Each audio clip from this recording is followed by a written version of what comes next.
You also need to direct him, AJ, so that you can tell him good faces. Oh no, I turned your mic up first. That was the first thing they heard. You're welcome, squishies. Welcome everybody. Oh wait, I said what's up. I don't say welcome. She said welcome and it got in my head. What's up, people? Hello, squishies.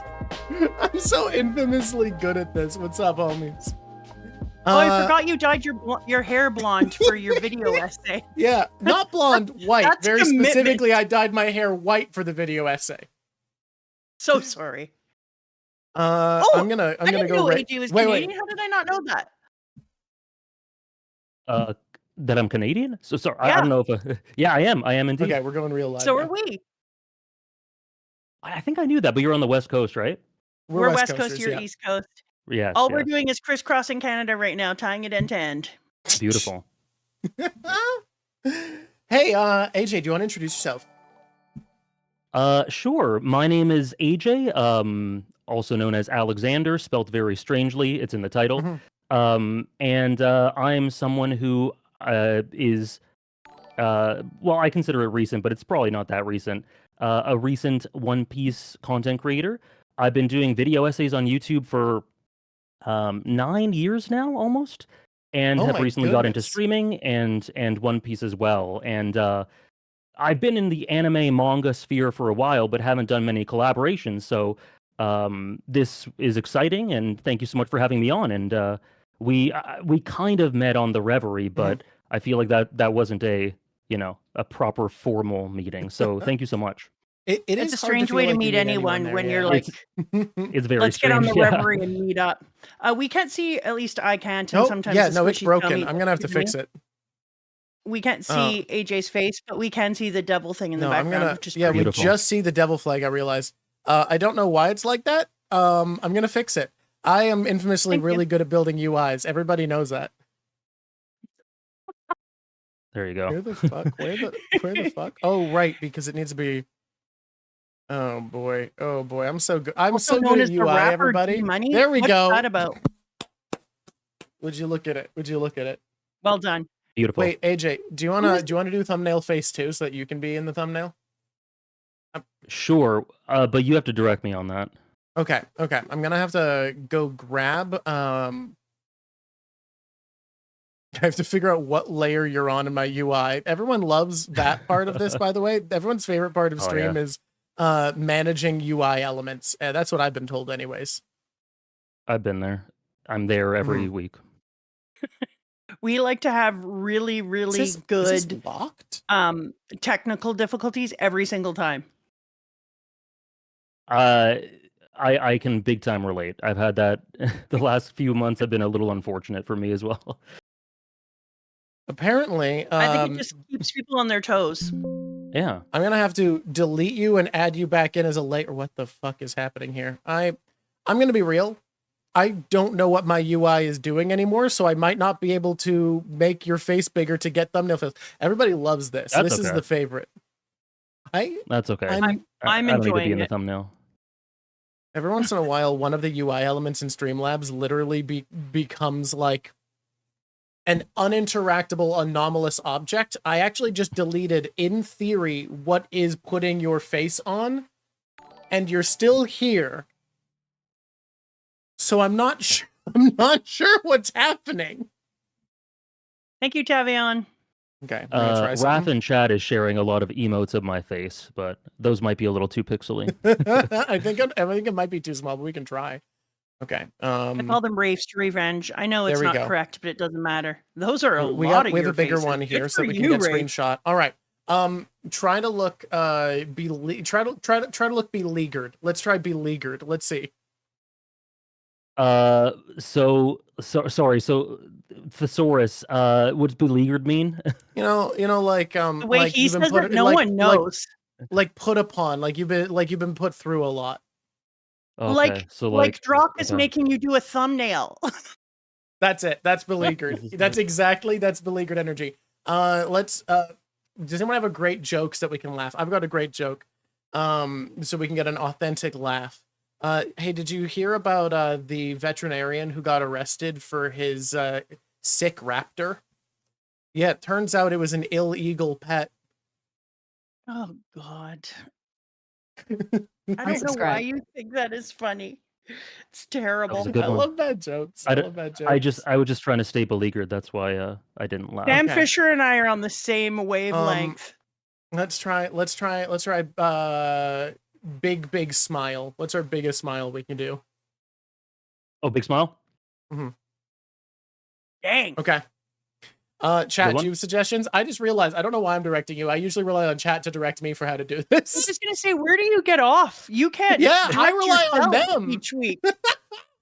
You're terrible at that. No, I'm Your awful first at this. I direction usually was rely on something- chat. Was a word that no one knows. Beleaguered is not that strange Also, of a No, word. no, that was I my think. fault. That was my fault. No, That was my fault. AJ, he pronounced it like No. a raccoon in the trash with a mouthful of cereal. Like, Okay. I think I we was got like, it. what? I love Okay, I think we got it. I'm gonna shrink down this window, and hopefully now I have an interactable layer. I genuinely, for anyone who doesn't know how OBS systems work, like systems where you stream, they are supposed to have different elements you bring in that are different sources. And it is so glitched out right now that I have literally, and I mean this, I have literally deleted the layer that is supposed to be the asset that has AJ's face, and it is still there. It is so uninteractable. I've now put a new one on top so that I can actually work with it, but it is so uninteractable that it is literally like a ghost. It is a ghost existing within the system. And so now we have a new one. Now we have a new one so that I can work with it. What does OBS stand for? Great question. Obscure Black Bear Streets.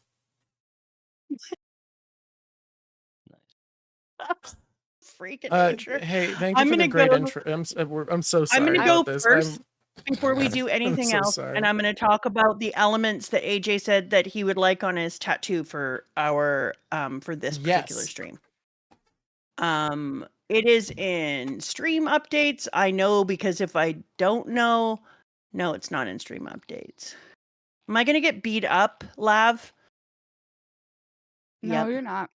Where is it? Because I also did something bad by not adding Craig. So it's in our Discord. Discord in what area? Here, I'll tag you. One sec. Thank you. Adding See, Craig. I know things, and You I do only know know things. Hi, Craig. I only know things because Lav tells them to me. Alex, I'm so Okay, sorry really you hard. haven't had a better intro. If it makes you feel this is better, I perfect. am just very bad at introducing people, and this is normal. No, this is perfect. I love the chaos. It's not That's too different perfect. from my streams anyway. All I'm gonna say is thank God you're Canadian then. Like, here we go. All right, here we go, everybody. Here we go. Squishies. There we go. These are the notes that we were given about AJ's choice for a tattoo. So he wants Usopp's character in it, and obviously the going merry, he said, is essential in mixing the elements. And if you need more peripheral or fun elements, you can toss something in to do with the Meowbound brothers and or the feces-shaped design on Kuro's suit. Yeah, that's pretty essential to the arc. Yeah, no, I think feces should be in all tattoos.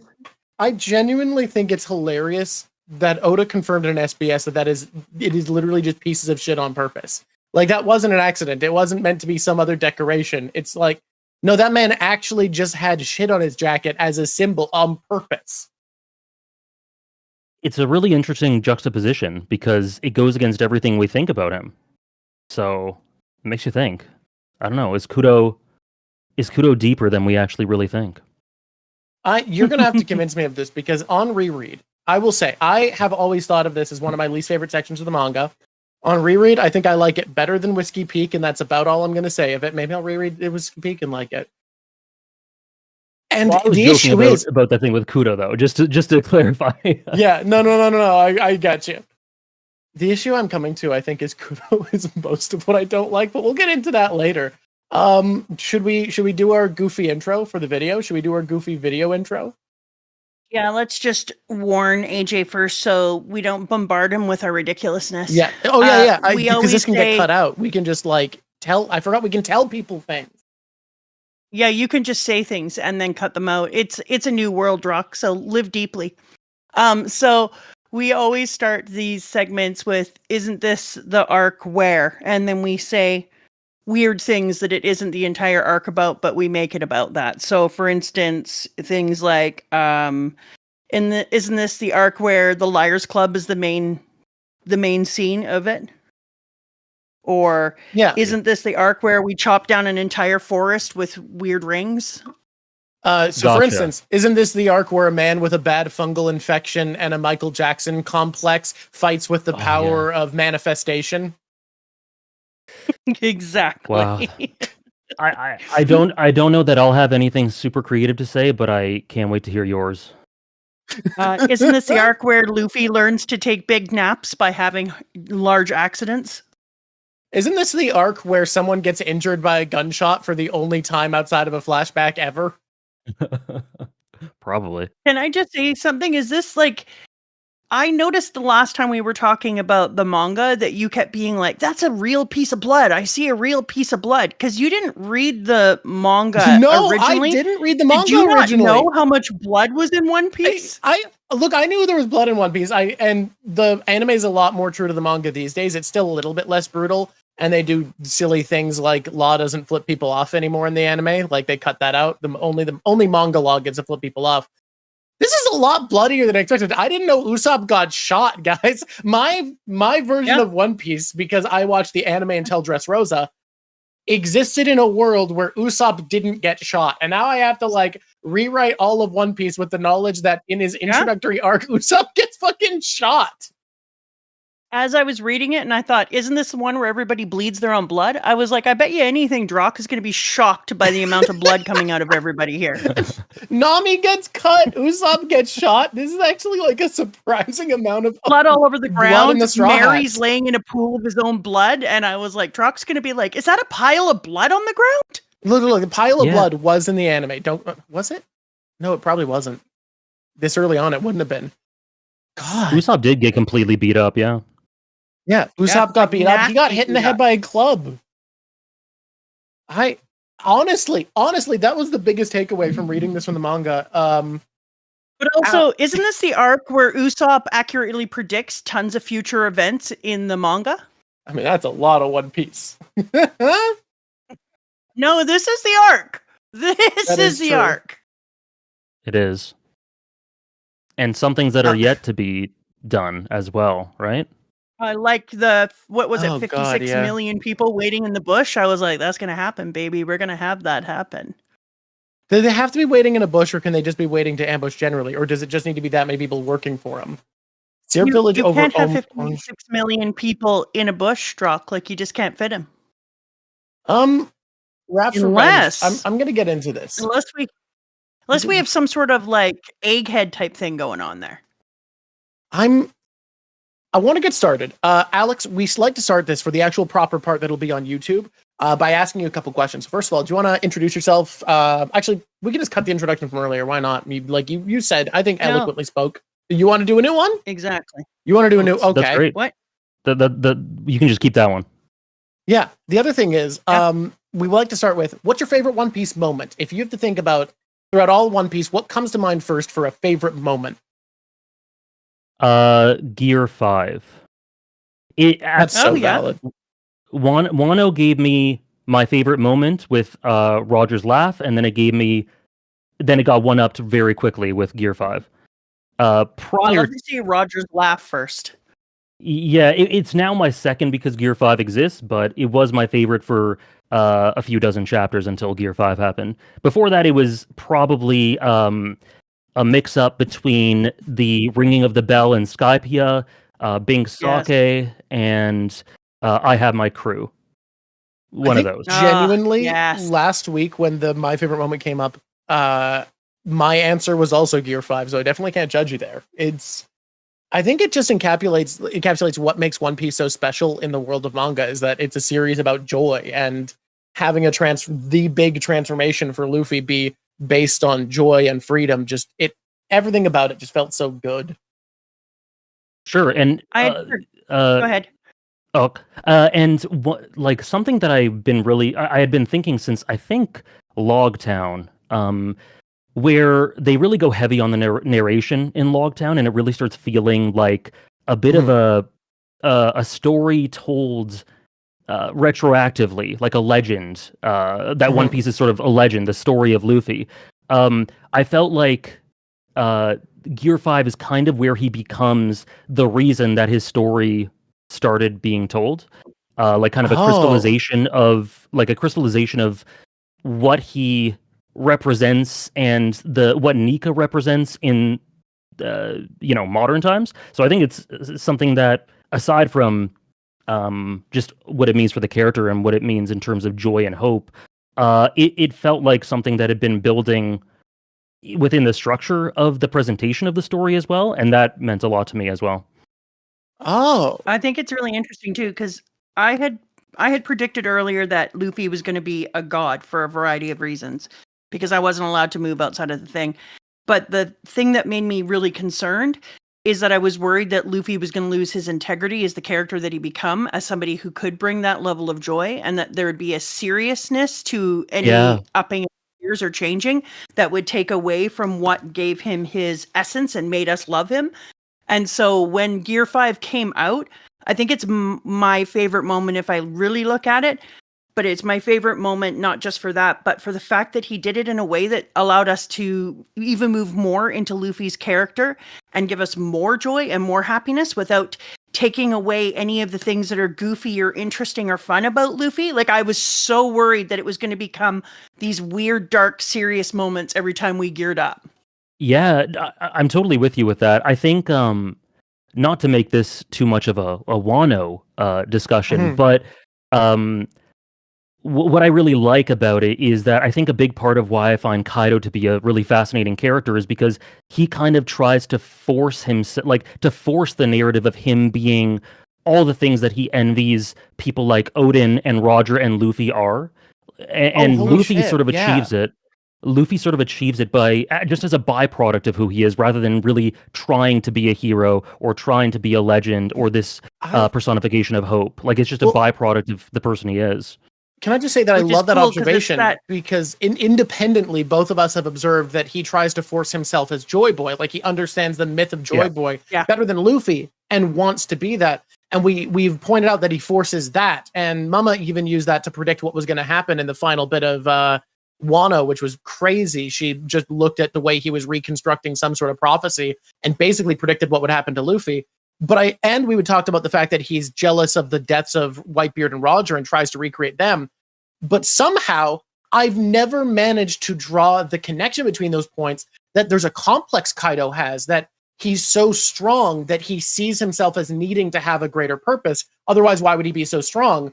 And he's trying to reverse engineer the meaning of his strength almost. Like, I've never noticed that it's a complex, that it's throughout his character, this need to recreate meaning. Oh my God.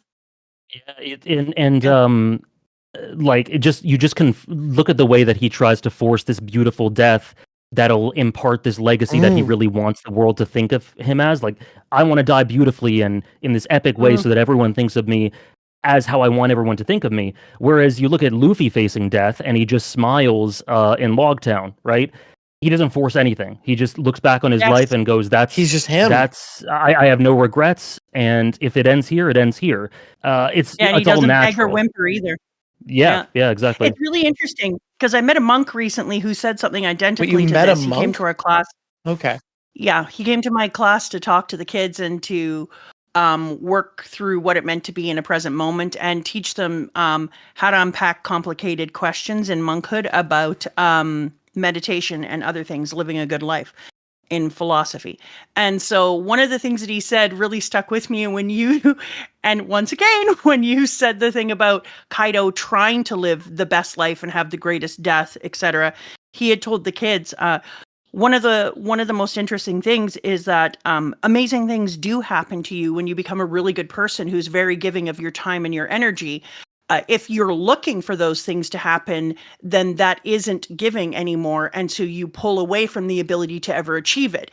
So when you look at Kaido, he's kind of a perfect example of that idea that he was talking about, that if you're trying to achieve greatness and the best death only for the sake of your legend, then you will never be the greatest. Whereas Luffy walks in with an attitude of, I'm just being myself and helping other people find their full agency. And because of that, he finds the best life and the best death. Yeah. No, I Damn. think that's a huge part of why Luffy is that figure. It's just very natural. There's nothing that's being forced, and he lets people make of him what they will, rather than trying to force a narrative. Yeah. I love this observation so much because like it adds meaning to a scene that I've thought about a lot that I hadn't considered yet. And I think anytime like someone's perspective opens up my own view of something that I've already spent a lot of time analyzing, I love that. That just, it scratches the brain right, you know? Yeah, I Agreed. love that as well. I get it weekly when it comes to a lot of these chapters as well, when I do my discussions too. Absolutely. Getting into this arc, Syrup Village, revisiting here, looking at this arc again. Are there any opinions you have later on, any theories you have later on in One Piece that you feel like are strengthened, reinforced by this section? Well, a couple of things. I think, well, Usopp is one of my favorite characters, and to me, this is as good a character introduction as you're going to get in terms of just sort of laying out all that he's about, the sort of themes associated with him, and sort of charting the course for where his character is going to go, and just the overall draw of who he is. I immediately fell in love with him, and I think that Syrup Village is a great introduction. Not that it does it like significantly better than Baratie does for Sanji, or I guess Arlong Park does it properly for Nami. But I think it's roughly as effective as any of those other arcs in terms of introducing its character. So I think it really informed a lot of what I expected for Usopp, and a lot of what I like about him is sort of an encapsulation of that is in Syrup Village. And then in addition, we talked a little bit about this. Well, I just mentioned it, and then I didn't say anything more. But I do look at One Piece in some ways metatextually, in a way that not everyone does. And I do think that not that it's all everywhere all the time, but I do think that it can very often have something to say about stories or manga or art in general. And I think specifically having Syrup Village after the Gaimon chapter, where Gaimon you kind of learn that this story is not about getting the One Piece, really. It's about the adventure on the way to that. And what's more important to Luffy isn't really what the One Piece is, or what he'll necessarily the end point, but the journey towards that. And then sort of getting that idea in my head, and then getting to this, where for me, I was really struck by how much they emphasize the idea of Usopp's beautiful lies. It just sort of, I don't know, it was a combination of abstract theming, or theming that I thought about in a way different from anything prior, that made me appreciate the series on a bit of a different level, because it does dwell a lot on Usopp's tall tales and him crying wolf, and basically, as Kaya says, his beautiful lies. And to me, beautiful lies are just are essentially stories. And it says how in some ways that can be harmful. It's not saying Usopp's a paragon, but I also think it really shows the beauty of that. And I was really sort of struck by that, and it really it sort of primed me to look for Oda exploring the nature of narratives going forward, which I think helped to enhance my appreciation for the series a little bit. I think it's so cool, because it's funny that this time when I read it, and when we first read it, I had all sorts of different opinions about Usopp that weren't as good at this point. I didn't love him at this point. Rereading it, though, when you talk about the beautiful lies, I was seeing them and realizing I started to think about them as aspirational truths. that they weren't lies in the sense that they were just beautiful lies, that it was his aspiration, his hopes, and his dreams. And what we were watching is him being this everyman character in real time, telling things that were the things he was leaning towards and hoping to achieve, and creating an exciting life, almost like practice for getting brave enough to live an exciting life. Yeah. And I hadn't seen it that way the first time I read it, and this time I was like, that's interesting that I feel like I really missed that the first time around. I love the introduction of thinking about One Piece as something metatextual, because it is something that I've thought about a bit when it comes to the later parts. It's also why the One Piece is a comic book story is actually something I really like. I don't think I want the One Piece itself to just be that, but the theory that like Joy Boy is a comic book character is one of the theories that I most resonate with and enjoy. And I think the idea of Usopp's introduction here as a storyteller right after the Gaimon section about the treasure not being what it's about, it feels like there is something to that. I'm also, oh God, I'm trying to remember what it is, but there was just earlier in this conversation something you said that reminded me of one of my takes on something. Oh, I remember what it is. It's something Mama said, where one of the things that I felt like was meta about the nature of art was the transition from Gear 4th into Gear 5th, where a lot of artists will talk about the need as a storyteller, as a visual artist, whatever, to have a period of taking things seriously, grinding out basic skills before you can get to the point where you have enough of an understanding to truly play with your craft. And the transition from Gears 2nd and 3rd into 4th into 5th feels like what a lot of people describe, of like starting out and then pushing yourself extra hard and then stretching what you're capable of and then focusing on the skills work, getting taking things seriously and just being good at your craft, and then reaching the point of getting to play. And I find, like, to me, this may be because I'm crazed when it comes to always looking for meta meaning behind stuff, but I've always loved the idea of protagonists as kind of an embodiment of storytelling itself. I feel like you can find that reading in a lot of places, and thinking of this introduction as something that makes you think of One Piece more metatextually, I don't know. It just feels like it gives a little bit more to that reading.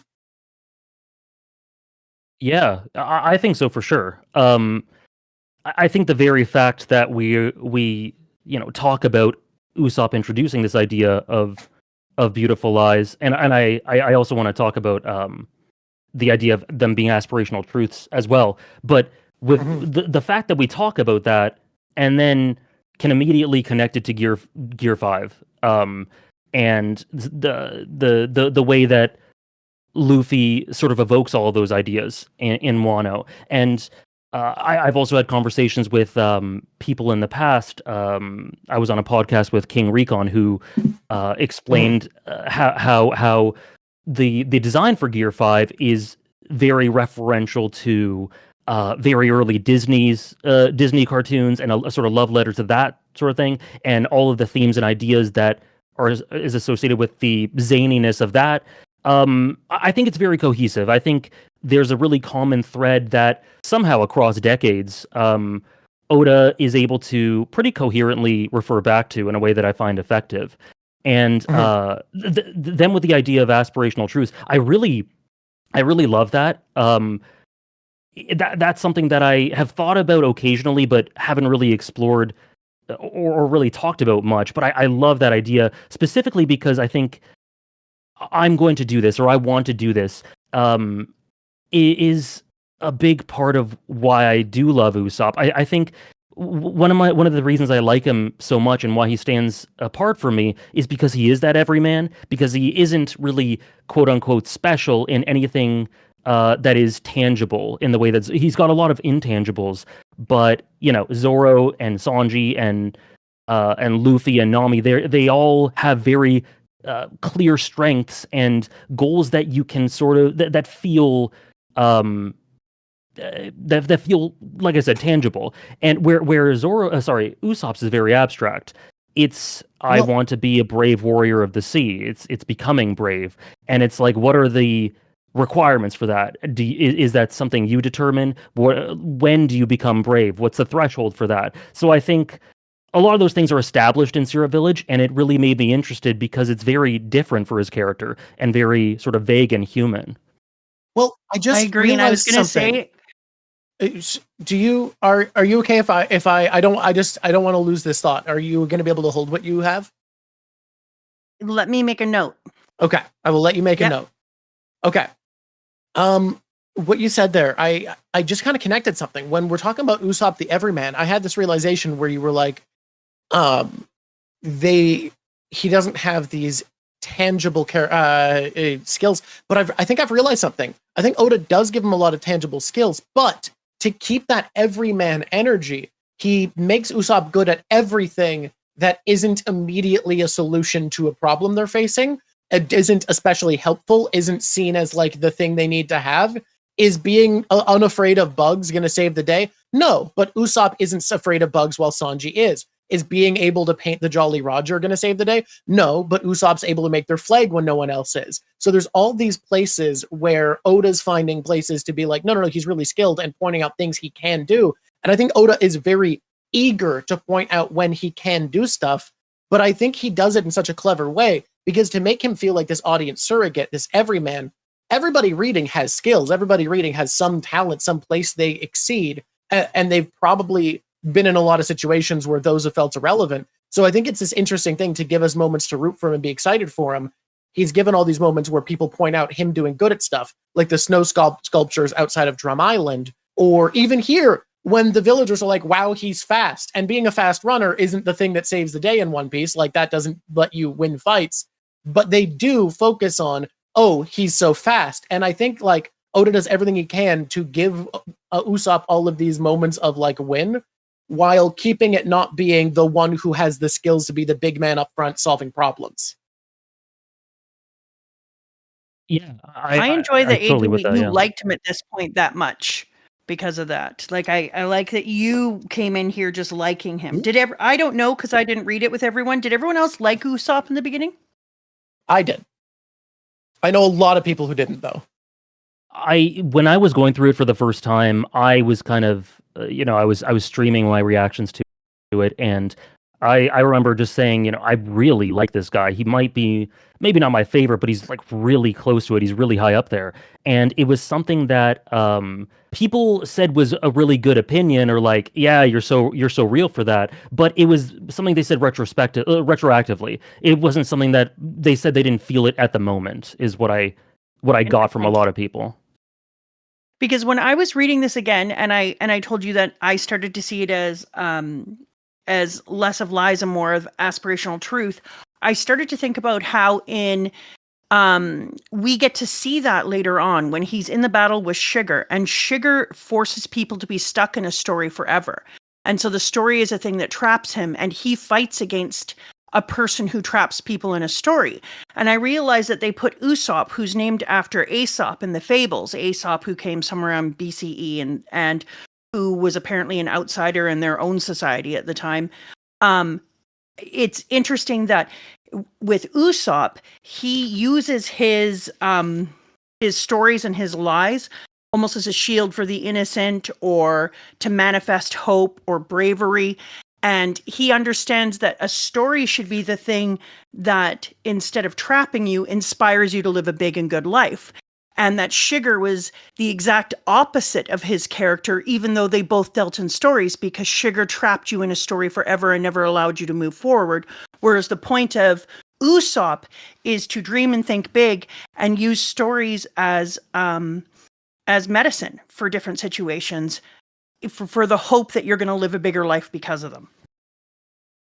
Yeah, that's actually one of my favorite parts. I guess it's up there in terms of my favorite sort of underrated Usopp sequences, because, and only he specifically, because of all that you just said, could have been the one to stop her, to do that there in that moment. And to your point, that's one of his tangible strengths. It just doesn't, it's not immediately obvious. Can I first of all 100%. say, this means I think we need to see Usopp versus Mondor. And second of all, I said it was already having a hard time not talking about Claire Obscure, and everything you just said makes it even harder, and I'm gonna not. But you said so many things that are just making me think about it. I don't know what to tell you. You still have to not. Okay, I get to ask the next question of Thank you, happiness KPC. and joy. Did you cry? This is a question we ask all the time, AJ, for every single arc as a beginning time. Did you cry during this arc or tear up in this arc? I believe I did. I believe I teared up. I didn't. I don't think I Really? cried. I teared up when. What part made you? Yeah, when we get the glimpse of a backstory about Usopp reflecting on Yasop, and then how that integrates with him leaving his little crew of Radish and Cabbage, or whoever those kids are. That integration was very, very meaningful to me. Was very emotional to me, and it was sort of one of my favorite things. A lot of people always ask me, like, what do you think One Piece's greatest strength is? And it has so many that you're kind of spoiled for choice a lot of the time. And lots of people say it's cast, it's setting, the world building, etc. My favorite thing is the way that slow, gradual accumulating buildup manifests in these immense payoffs, where you kind of feel everything that had been building up in an arc or prior arcs sort of reach an apex. And to me, the first time I really felt that was the end of Syrup Village, and I found it was very emotional. Interesting. I found this so much more emotional in the second read. I couldn't even believe it. As far as, like, first of all, getting to see the Mary in the beginning again and have a little moment with Mary when she was fresh and new, and all of our hopes and dreams were in front of us. I was like, oh, god dang, Mary, I'm already crying about you. And then Usopp's mom, the moment when she was going to die the next day, and Usopp was standing there and using for the first time all his big lies, and how Mary said, and it's quite possible that first lie, when he told it, was his way of hoping that his mom and his dad could stand in the same town with him. Yeah. And so he put this lie out there as a way of creating a reality he wanted to live in. And I was like, oh my god. Yeah. How did I not the first time? See, those things, elements of it are so incredible to me from Syrup Village. Sorry, go ahead. No, actually, you go. I'm going to put a note because I think this is less relevant to the current discourse, and I think we should continue on this thread. I didn't have a ton to say about it, but just like moments like that and what they mean and how they are indicative of what I love about the series as a whole, but also how powerful they are in the moment. There are certain arcs in One Piece where the minutia and the moment to moment, panel to panel action or storytelling, it really isn't super great. But the things I take away from it and the moments and how much they mean to me are way more than the sum of their parts. I kind of feel that way with Skypiea, whereas like I love the ending so much, so beyond words. But the middle section of that is pretty like it's kind of hit or miss. There's a lot of meandering around in Skypiea. There is, but I just you kind of forget that because you have the flashback with Nolan and Colgara, and you have the ringing of the bell and Cricket and all that stuff. Well, I'm kind of like that with Syrup Village, where like I sorry, go ahead. Well, no, I was just going to say I fully agree with you. I think Syrup Village is that way. Yeah, keep going.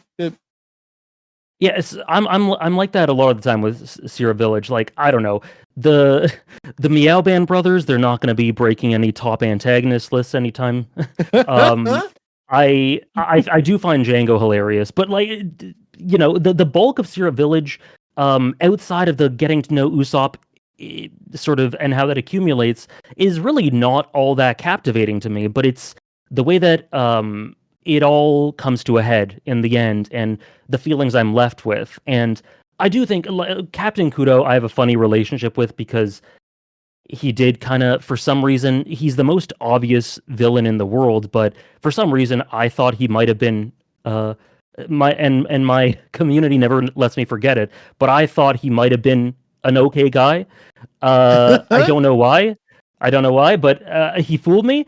And but despite all that, I don't think he's a great character. But I do think there's some interesting, like, thematic antithesis stuff with, and interesting ways that he foils both Luffy, kind of Usopp, and I guess the spirit of One Piece as a whole, that I think is pretty much unique to him, which I also take away from it in a really sort of special way.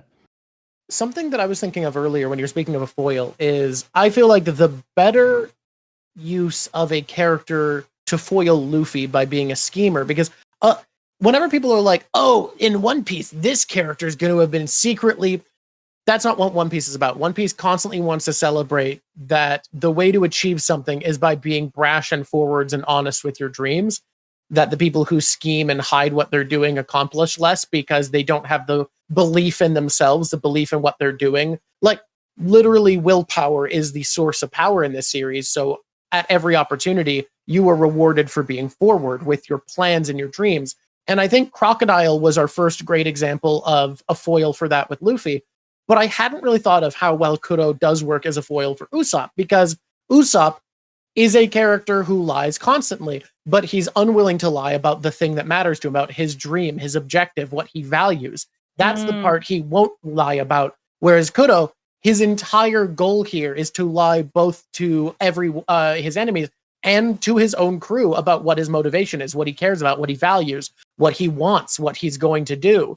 And Usopp doesn't do that. Sure, he's lying about literally everything else here, but he draws the line at something that matters to him.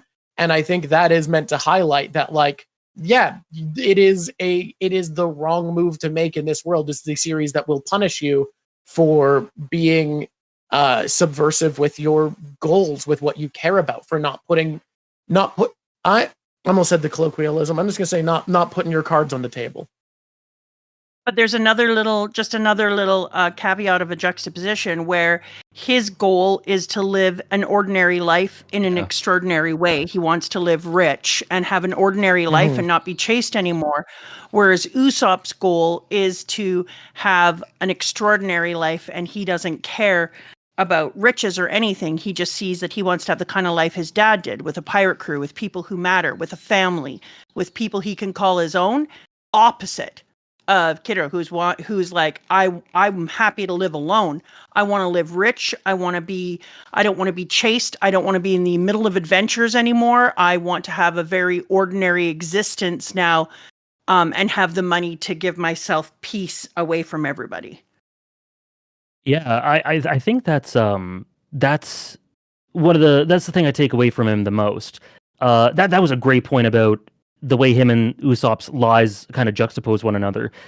And this as well, because he's known enough of the pirate life to understand what it is, and comprehend it. And as opposed to the Straw Hats and, these people, Usopp and Luffy, who dream of these adventures, who want to become a pirate, and who want to not necessarily gain notoriety for notoriety's sake, but go on a journey that would, as a byproduct, lead to that sort of notoriety as a pirate. These wanted bounties, these posters, and all that.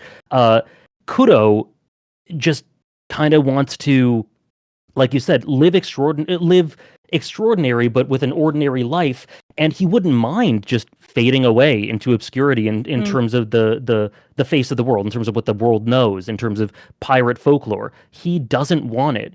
And I think it's a really interesting inverse and contrast to the idea of these beautiful stories, these beautiful narratives. A lot of what I think the story emphasizes is the beauty of these stories, whether they be tales or based in reality or whatever, and how much they can empower people. Like, for instance, Nika itself is that very thing. Whereas Kuro just sees the beauty in a non-story, or the opposite of a story, just fading away. So I just find that really interesting. This has me thinking about something, that it's kind of remarkable how consistent themes in One Piece remain, because we have this theme that Kudo is facing of like, if you're going to be a big name pirate, there's going to be this attention on you. There's going to be this weight that comes with it. And it all the way in the future in the Four Emperors saga, so an observation we made was that through Fishman Island up to the end of Punk Hazard, Luffy is treated, or up to the end of Dressrosa, Luffy is treated as a flawless character. He is treated as like a bastion of strength, integrity, loyalty. He is meant to be the foil to Doflamingo and the other villains throughout that section. And then his arc returns from Zhao to the end of Wano, where the arc kind of becomes about the inherent responsibility that comes with great accomplishment, the unavoidable importance that comes with a person who achieves great things. And Luffy has a character arc again. And I think it's interesting that that is a value Oda cares about enough that Kudo kind of touches on that theme all the way back here that Luffy ends up exploring way in the future for hundreds and hundreds of chapters. Yeah. Agreed. Yeah. It's it's such a holistic story in a lot of ways. I think I never actually made that connection, but it's very true. One of the more interesting things about Luffy as we get further and further into the story is that element of it. Of, Luffy is very, very upfront with saying, I'm not claiming to be a hero. You make of me what you will. And I'm sure he doesn't want he doesn't want to make grand sweeping statements or carry the responsibility of his influence. But the fact is, as you continue your adventure towards what he wants to get, it is inevitable. It's going to happen no matter whether you want it to or not. And that is something that I think Luffy as a character has kind of struggled and grappled with, that I think Zoro at times has tried to emphasize the importance of, and I think it will continue to down the line. And just an aside, I think it's part of the reason why Vivi could be great to rejoin, because she's got a keen eye for that sort of thing, and a political awareness and all that sort of thing. But anyways, back to that is that it's something that's been there from the beginning, like you said, that Oda kind of dropped it there and then just slowly built up to it again hundreds of chapters later, which is just very cool. It really is. And he also tells us the flaws of the character right away. Like, if you look on it right away, Luffy meets him and Usopp says a lie to Nami. Nami calls him a liar. He goes, she's a master of interrogation. And then Luffy is like, you're funny. And then he goes, are you laughing at me? I'm a proud man. That's why they call me Proud Captain Usopp. And he screams at him. And I was like, oh my God, was I not paying attention? Like, to each of our introductions of the characters, that they're trying to tell us their major character flaw that's going to come up in the story over and over again. Because if you look at Usopp, his number one problem is going to be pride. It's going to be the thing that becomes his downfall throughout the story. And it made me want to go back and be like, okay, let me just quickly reread Nami, quickly reread here, and just see, because it's right out there in the beginning, but also that a lot of us suffer from that. He just literally said, my problem is going to be my ego. I don't like looking a fool in front of people. And that's a perfect downfall for an everyman. For sure. Yeah, I didn't even realize that, but it really is laid out from the beginning just like that. That's why they have that fallout in Water 7. It's why this constant anxiety and this fear of not being, useful kind of intertwines with that pride and inability to sort of see his own worth at the same time. It's really efficient. It's a really efficient arc. I think it's very interesting because I totally get why people don't like Sura Village as much. It's definitely not in my top 10 or anything, but I do think that while it is it can meander and it can be kind of thin in places and it can be like what's going on, it's interesting because that's juxtaposed with some really deceptive efficiency that is more wide spanning of the story as a whole and more cohesive than I think you really realize until you go back and check it again. Well, so what I wanted to get to, and I think this is a big deal, I came into this expecting to be like, oh yeah, I'm going to hate this part because this is one of my least favorite parts. And like, I think it still is one of my least favorites for me, but that's just because like the bar's high. It's One Piece, you know? Yeah. The bottom 5 arcs are still stories I really like, but I did feel really touched by this, and so much of it is made more impactful by what you see later. I think the only thing that still was a letdown for me was Kudo, and not necessarily his character. I actually found a lot of joy in how he acted as a foil. It's just how shit his plan is. And I feel like the plan being so bad stuck out to me more this time. And I know I've heard a lot of people argue, well, he's meant to be more a parody of, and it's like meant to highlight how bad his plan is, but like it doesn't come across that way. And I feel like there's a way to write, oh yeah, this guy says he's all that, but he's actually not that good at making plans. But like, you have a magic hypnotist. Why bother with all of this? Why bother with every part of what you've done? Why did you try to kill Mary? Why didn't you stop to check if Mary, like, he's so bad at scheming, and I feel like it actually stuck out more because I came in with a lot more appreciation for a lot of the thematics here and a lot of the way Usopp's character was introduced. You get it? You get me? Can I give you a hot take on that? Yeah.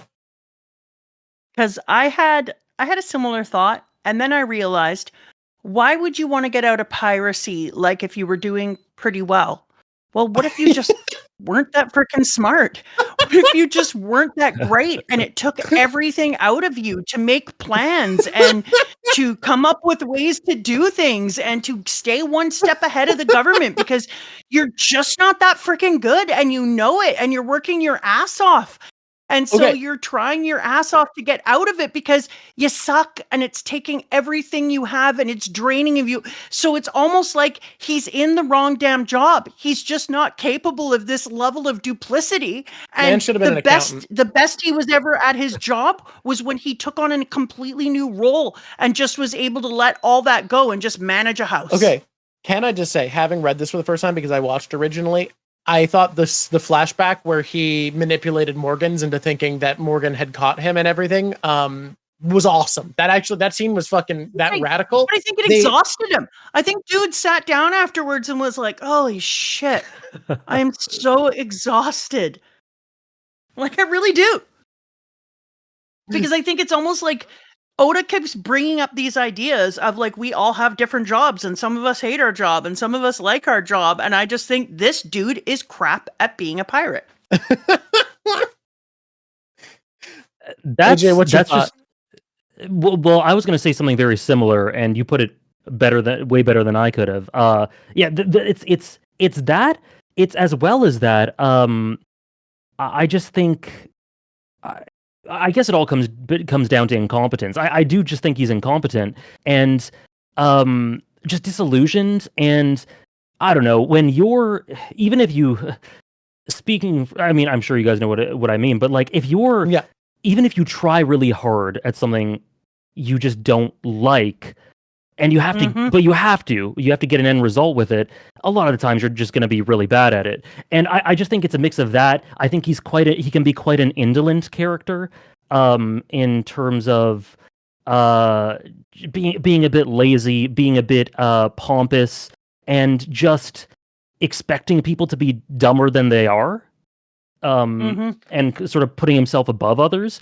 So, and a mix of all of that, and also, the embarrassing fact that I was fooled by him first time around, because of all that, I never really had a problem with that. I just felt it was an interesting, even the parody angle I find interesting, but it's never been something I thought about much. I just think he's kind of lazy, indolent, pompous, and incompetent, and you know, the reason he forms something of a force in this arc is because, in some ways, so are the Straw Hats, and that makes the stakes a thing. But yeah, I've never really been bothered by that. I felt it was pretty cohesive, and it was kind of an asterisk. Like, as long as every One Piece villain is quite different than this, I'm okay with that. Yeah. And I do think he's one of the more unique villains in the series. So I'm fine with it.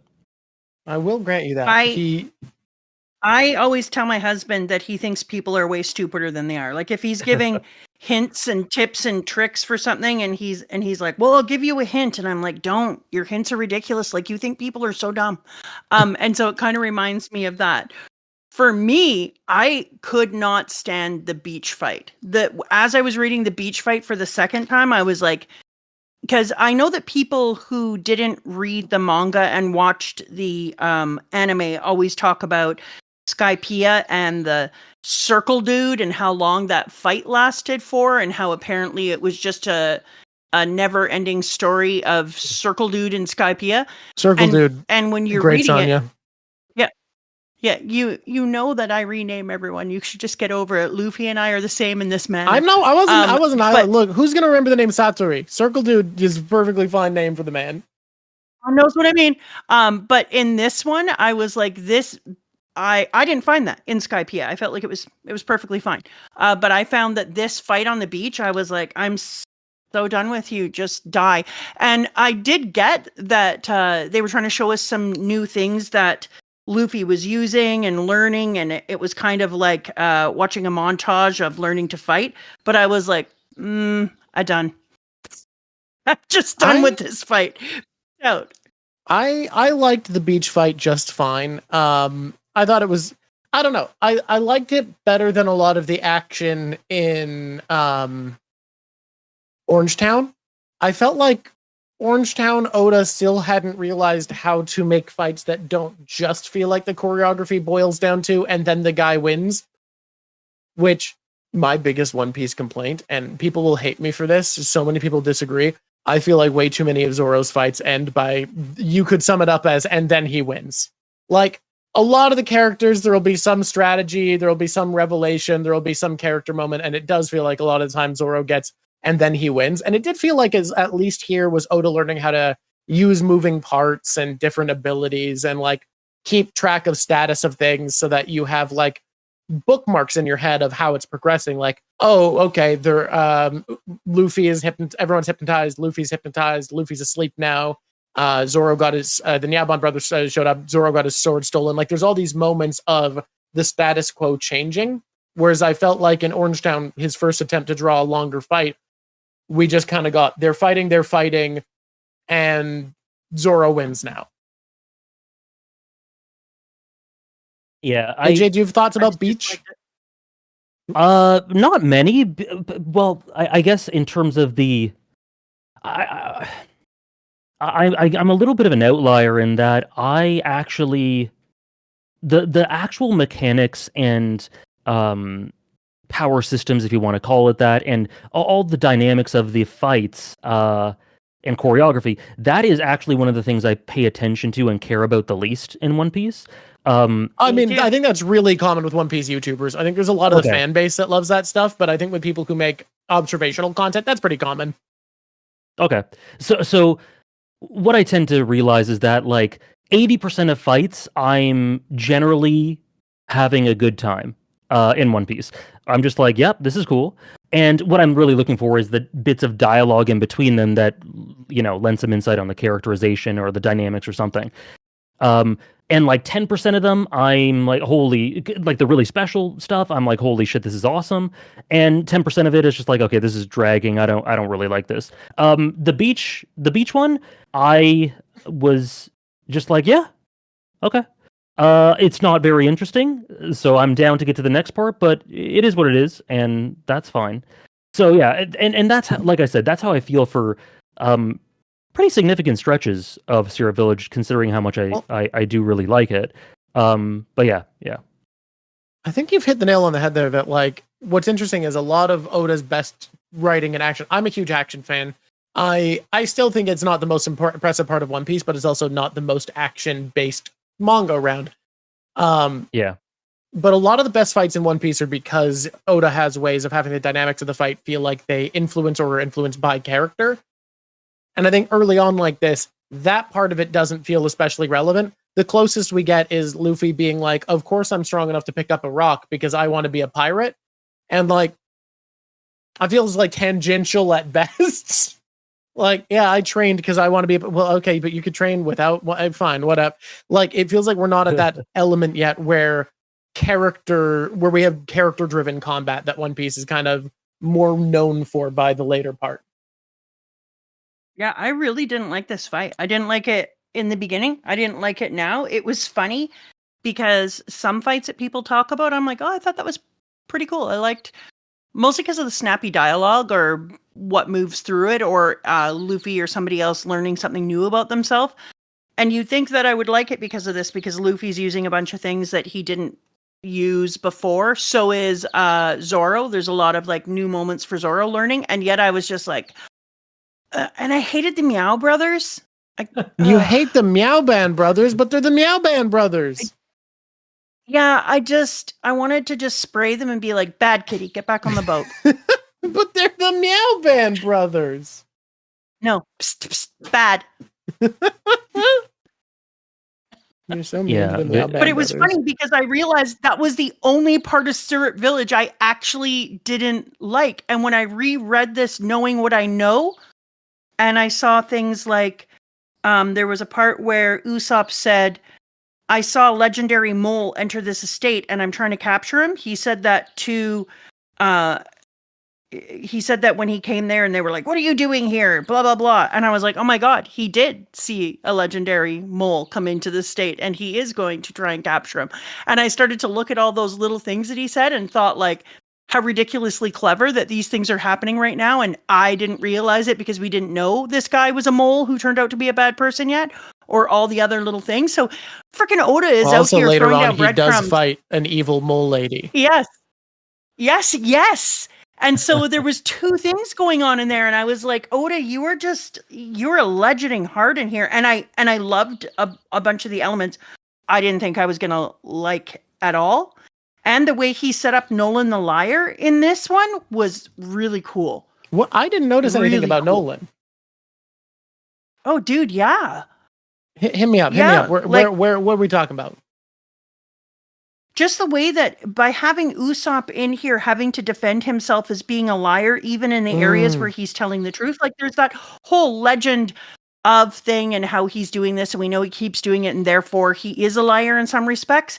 But he is also telling the truth. Like there was a mole that went into that place and it actually was trying to take over and he was going to capture it. But there's all sorts of little moments in here when he's talking about how his dad is an amazing pirate and everyone is like, oh yeah, really? And then it turns out, no, his dad is an amazing pirate who's out there with red hair Shanks doing amazing pirate things. Like there was a whole bunch of things here that even though the one thing he did, which was cry wolf every day, was an absolute lie, but it was a lie built on his trauma. The rest of it was him only making stories as fields and adventure, and then a bunch of it was truth that people said was a lie because of this one thing that he did. And I think that was a really good setup for Nolan the Liar, because everyone decided he was a liar because there was the no evidence of this thing being there. They didn't look beneath the surface to see if there was something suspicious about the land being cut in half, or there was all sorts of other clues. And so I really felt like it kind of set us up really well. Okay. There was something else. I took a picture. Go ahead. I was just going to say, I really love that point, and especially because you say the one time where he's kind of, I don't know, criticized strongly, or the lie rather, that it's built from trauma. The if you compare that to Nolan, the lie that he is, demonized for or goes down in legend in a misrepresentative way for is like the deepest trauma. Exactly. So I find that to be a really cool parallel. Yeah. Yeah. So I kind of loved it for that in the end. I also think all the work in the town I thought was really, I'd never thought about it, but remember we had talked at one time about what town in One Piece would you really want to live in?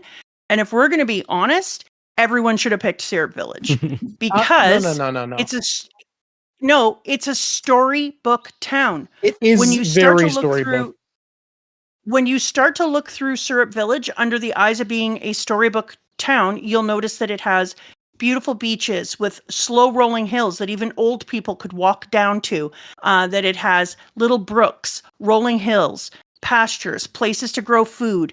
There isn't pirates there every day. It's literally a storybook town. First of all, I'd pick an interesting town over one of these safe towns anyways. But also, I need to highlight something about the town because we reviewed Orange Town by these criteria, and I'm pretty sure they ate pancakes in the anime. In the manga, no syrup in Syrup Village as far as I can tell, and I think that is a knock I'm against surprised it. by that. Yeah. I really remembered them eating pancakes in the anime, and I think that's a beautiful change the anime made. I can't believe they ate no pancakes. There is no syrup in Syrup Village. I wasn't going to tell you that. Sorry, could I go on a tangent question for a second? You are allowed to go on a Hells tangent yeah. anytime you want, my man. Perfect. That's our favorite. Because we were talking about fights earlier and how you guys think about how you guys both sort of your experience with One Piece fights and what you look for in a fight, etc. I'm curious what your guys' favorite fights are, or if you had one or two that you really like, just because I'm curious. I've got Number one is Wano, 100%. Yeah, Luffy versus Kaido final round is kind of just unbeatable. Like, but if I can't pick that, it's Katakuri. It's Luffy versus Katakuri. It's perfect. Nice. It's if I can't pick down, Katakuri, you are in love with the Katakuri fight. Like the Katakuri fight, I could baby. rant about. For hours. I am too. It's beautiful. It's beautiful. Rafe, he managed exactly. to do simultaneously a character arc for the villain, and make it a training arc, and make it a cool fight, and make a bunch of fanboys online mad because people say Luffy beat Katakuri, and that makes people angry. And like, I'm sorry, man, if someone surrenders, they lost. That's how. I don't know if you know how what the word means, but that's generally what surrender means. I don't know if people know about this, but generally that's I think it's important to say that he also brought out Gear 4 there because it's nice. He brought out Gear 4 against Doflamingo. He brought out Snake Man. Oh yeah, right. Sorry. We didn't see it in its holiness until I think the Katakuri fight, which is where I think it really shone. Mine is Impelled Down. Rafe's Revenge picked mine. Fight I think Impelled Down. Impelled Down doesn't have fights. No, Impelled Down was fight to fight. Every single level you're considering was a fight. The whole thing as action. Okay, I consider Impelled Down as a single fight. The way that remember when I was watching Wano and you were like, now it's Roof Piece and here is this. And if you think of the fight in Wano as a whole, and then you could pull it apart and have sections, for me, because Impelled Down was done in a shorter time span, for me it felt like one continuous fight. It also feels like a continuous fight because I think that Impelled Down is also talking about LGBTQ+, and it's also talking about because I think it's very much like Cabaret, and it's very inspired by Cabaret, so it is explicitly it is. And a lot of people see it as being just wholly inspired by Rocky Horror Picture Show, and I see it as doing this anti-fascist movement as it moves down. So I also saw Impelled Down as being a fight that goes together because it is a societal fight, and as it moves down, we just have that one quiet moment when we get into the Cabaret, and we're given a moment to see what the peace and the heaven on earth that these people made for themselves in the depths of hell. So I think Impelled Down feels like one fight as a continuous piece. To get a more traditional fight answer, before we ask AJ what his favorite fight is, would you mind giving a more traditional, like an answer by the more traditional definition? If you have to do a fight that can be summed up by name versus name, like if there has to be a versus in it to call it a fight. Okay, there we go. That is a great fight. I do love the Doflamingo and Luffy fight. All right, AJ? I'm just laughing because you guys took my literal top three. Yeah, that's in that order, in the order that they were said. Awesome. Kaido, Katakuri, and Dofi. I thought I was going to have one that you guys hadn't said. Culture. No, yeah, it's and I think the common like it's interesting because all those are sort of the earliest one is Dressrosa, so that's 700 chapters deep. So it's cool to see that the enjoyment and the quality of the fights, at least in our opinions, goes up as it goes on. But yeah, I think the only change I'd make personally is I'd put Lucci above Dofi and then Dofi, but like, yeah. No, Lucci's great too, yeah. but it's a great fight. But I agree that Yeah. later in the series, I think action has been only getting better overall. Mm-hmm. And the Kaido thing, the Kaido one speaks for itself. You mentioned the Katakuri being like almost a story in and of itself, a slow unraveling of the character, and then the subtextual little interactions between them, and Luffy putting the hat at the end. And then Doflamingo with just the fight in general is really, really awesome as you slowly see him sort of completely almost perfectly deconstructed by Luffy, and the moments for this character who is so obsessed with having power and control and being on top of others, the moments where Luffy forces him to look up at him, like that stuff blew my mind. I adored it's so that. Good. I also Yes. I think the Katakuri and Dofi fights are made better by the presence of each other in the story, because Dofi was a character who prided himself on not being like those other warlords. He wasn't like Crocodile. He wasn't like Moria. He was going to take this guy seriously. And then when it actually matters, when it comes down to it, he sees Gear 4th, thinks it's silly, and literally covers his eyes with his hands to laugh. And the series of hits that Luffy gets off on him when he's literally laughing at the boy shift the fight entirely in Luffy's favor. Like, I think without the fucking free damage Luffy gets in, beating the shit out of this man who laughs in his face, I don't think Luffy wins. Like, the man goes off. Can we point out the about genius of that too? Him. Mm-hmm. Because he literally is saying then by doing that, he's prepping us for Gear 5. That Gear 5 is going to be so off-brand, so insane, but if you don't take it serious, it's going to kick your ass. So that there's also a prep that takes place in there. And also, I saw the Dofi fight as being an unraveling because he's the string man. Yeah. And I also thought to myself, like, there are times when I buy into my own narrative too hard and I become a parody of myself.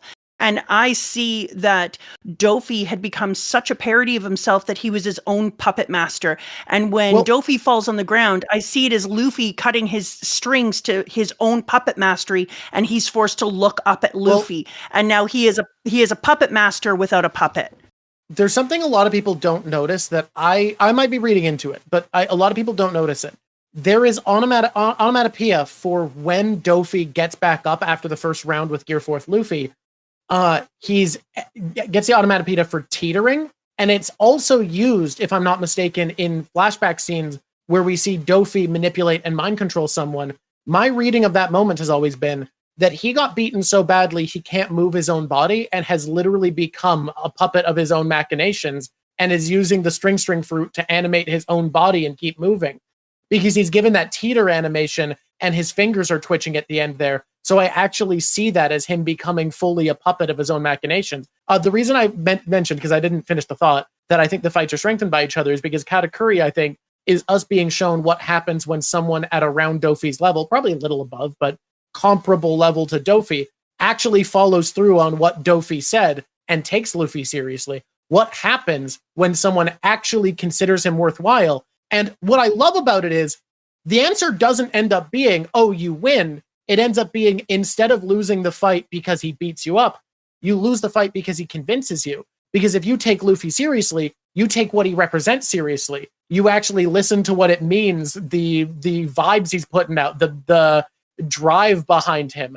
And Katakuri is also beaten for his decision, for taking Luffy seriously, for considering him worthwhile. He considers his ideas worthwhile. And that's why he loses, because he chooses to, because he accepts that this is the guy who can free his family from Big Mom. It's communication, which is so cool. I love that interpretation of him puppeteering himself, because one of my favorite things about Doflamingo and his psychology and how it's the way his fragmented mind manifests is as a result of his trauma, because he has these stark images of his childhood where him and his family were strung up by rope or strings, and then he uses that exact mechanism to oppress others to feel on top of his trauma psychologically and feel in control of that. But then Yes. if it gets to a place where the only way he can win or keep going is to literally reenact his own trauma, control himself with those strings, like that is Yeah. that's a terrifying thought, you know? Yeah, which is why I thought that it was such a great thing, because I also said, like, a lot of times when you become an egomaniac and you believe your own legend, you puppet yourself. You are really just playing a version of you. Mhm. And I feel like his bad guy was a puppet version of himself, that he was a bad guy who was playing the version of deep villain, but coming from the trauma like that and remembering that he had been strung up, like that makes that narrative so much richer. And that he says, no one will control my destiny. The only one who will puppeteer me is me.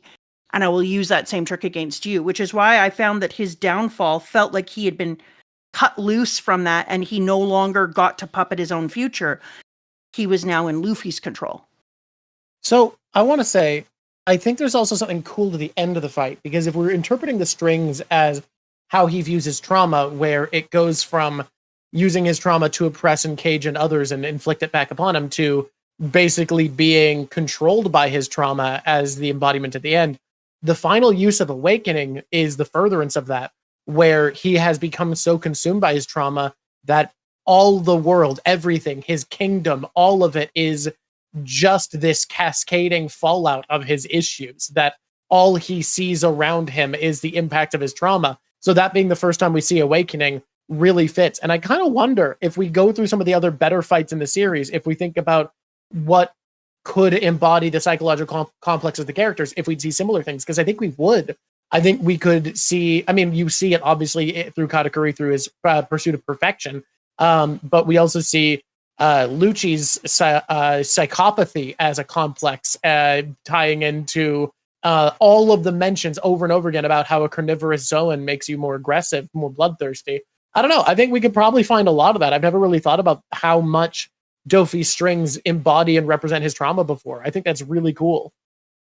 Yeah, We might have to invite you back for that arc too, because it feels like an arc Didn't someone that would take Dressrosa? actually be. I don't know. Let me check the Did list. someone take Wano? We have Wano in many Wano parts. we're doing 3 acts for sure. But frankly, I would rather, yeah. I think we're doing 3 acts minimum. But also, like, what are you doing in 3 years? in 3 years. We do one of these a month. I'll be available to talk about this stuff for sure. Honestly, you're great to talk to, man. We're getting there. I knew we were about to get in trouble. I could feel Lav in the background being like, "You guys are bad kids. Talk about Syrup Village." I don't see anyone for Dressrosa, so I'll put you down. Oh, Just sweet. to Would you save be it. interested in Dressrosa, AJ? Yeah, I just got to stop talking about Doflamingo now. But that yeah. Okay, let's for stop. sure. No more Dressrosa. We're out of Dressrosa. The limit I try to keep on the videos is just that, like, 50% of the footage that gets left in the video for these has to be about the arc we're talking about, so we're allowed to detour. Yeah, but also, you might, again, it might be in like 3 years, so That's you might totally have different fine. thoughts by then. Who knows if what you say now is going to be completely different? What a time capsule. So, if we are going back to Syrup Village, something I noticed going through here is I think I'm trying to reinterpret the way Oda works with Usopp's lies, where I think it's less that every lie needs to come true. Ooh, excuse me. That was out of nowhere. And more that, like, the memorable lies need to come true, if that makes sense. Because he says, yeah, like, but I don't think the mole thing was necessarily a memorable and lie. he does fight a magical mole, so maybe it is everything. And he's literally talking about a dude who's been hiding for 3 years in plain sight as well, So which is a mole. Did anybody notice any lies that we think? Because, like, obviously there's Captain Usopp. They're saying however many soldiers he has. I think we can probably count what happened with Dressrosa as that. I don't know. At the risk of getting into Water 7. I thought it was absolutely brilliant to say, fine, I'll come on board, but if you ever lose your bravery, I'm taking over as captain. Because it was a really interesting look then for me to look back on what Luffy was doing and whether or not Usopp would see his lack of commitment towards the Mary and being willing to stand up for the Mary as a lack of bravery and doing the thing that he thought was easier. And so I started to look back on Water 7 in a different way to determine whether or not Usopp thought that he was no longer fit to be captain, or if it shows a change in growth in Usopp's character, and he now sees a different version of what bravery is, and bravery is protecting those who are most important to you. I've never been a huge. I've never kept a keen eye on his lies, and I've kind of just relied on other people to tell me when they came true because it's just I don't know. It's never been anything. I feel the same way. I feel the same way, man. Don't worry. Yeah, I've never super kept track of that.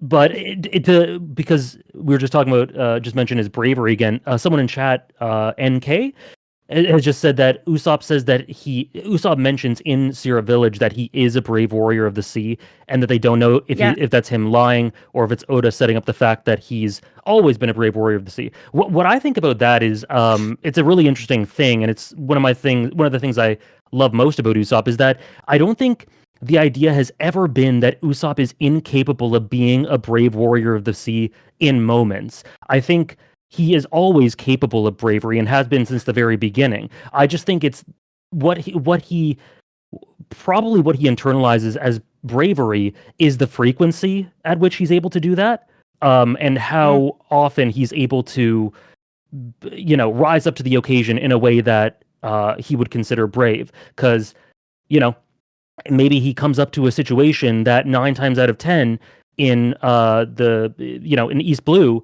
he would run away from.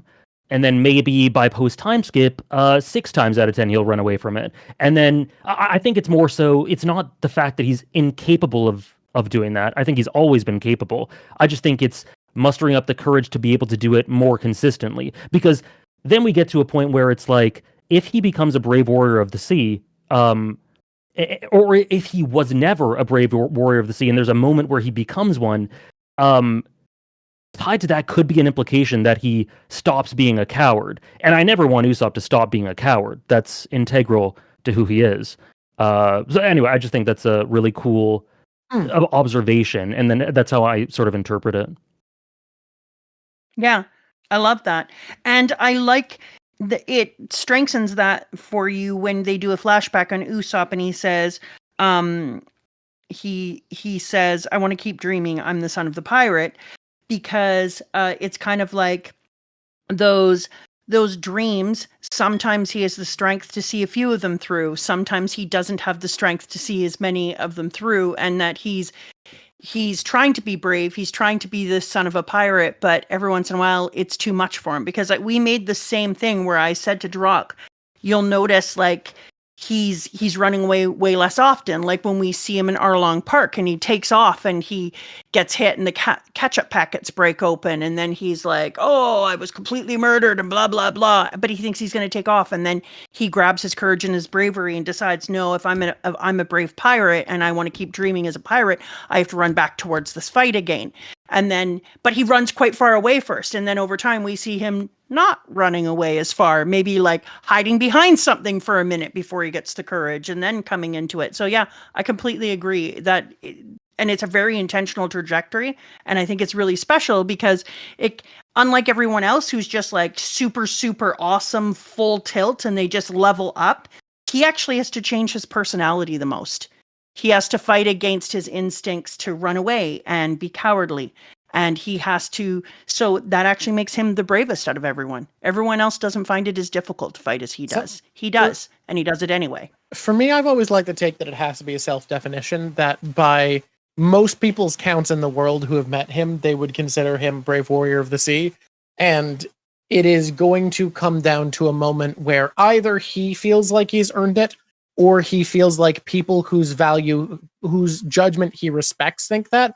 But I think it would be nicer if the lesson was that it had to come from within. The But what makes terrifying. somebody brave? If you're not afraid, you're not brave. Yeah, I mean, I'm not saying that he needs to be unafraid. I'm just saying, like, he needs he to believe honestly it. is the all I bravest think the out of goal is. everyone. Because I would say out of all of the characters, he would be the bravest. He had the most fear to overcome. I'm with. I think I'd probably agree. But I'm gonna give it to Robin. that's why. No, second place. she doesn't overcome fear. She overcame fear as a child. She was the bravest child. I'm just saying, almost gave up her life and is continuing to face a reality where her very existence puts all of her friends in danger. I'll give her number 1. She can have number 2. He can have number 2. I'm not going to do that. You're not going to number drag 2. me into another arc. Usopp's number 2. Sorry, AJ, go ahead. I just think I was just saying I think I agree. I'm fine with either of those two getting number 1. They're my two favorite non-Luffy Straw Hats, I guess. So yeah, I agree with that about it, him being extremely brave through not through being scared. And I think that's why, like you said, from an outside perspective, tons of people would say he's brave, but that's why it is so important to have the self-definition for it. And I just love the moments, because I feel like there are, I don't know, maybe 10 to 12 moments throughout the story that are kind of scattered throughout where you can see him being brave in a way that he wouldn't have 100 chapters prior or something like that. Yes. Like you mentioned the fight with I forget her name, but we were talking Sugar? about that a little while ago. Yeah, Sugar. There's one in Alabasta where he is told that Luffy's dead, and he fights for his for his captain's ideals. Yes. There's stuff scattered everywhere where I think you can kind of feel like very incremental progress, and it's very one step forward, one step back, sometimes 2 steps back, and then 2 steps. Like, it's very slow and gradual, and I find that so gratifying to see the moments where you can feel the progress. And I just feel like at the end of the story, I think we're going to have the most, in terms of the process to getting there, the most meticulous and comprehensive arc, I think, will be Usopp's. Or, like, not to say that he grows more than Robin or Luffy or anything, but that it is there are the most waypoints for him to get to where he had to be. And I think that by the time we're done the story, we're going to see that sort of journey. And I feel like within Syrup Village, you kind of have that in miniature. I feel like he has a little sort of an arc of growth where he shows a bit more courage throughout it until we get to the end where he decides to go out and sail the sea. I think that by the end of the story, that could end up being an encapsulation of what he goes through throughout the entire story.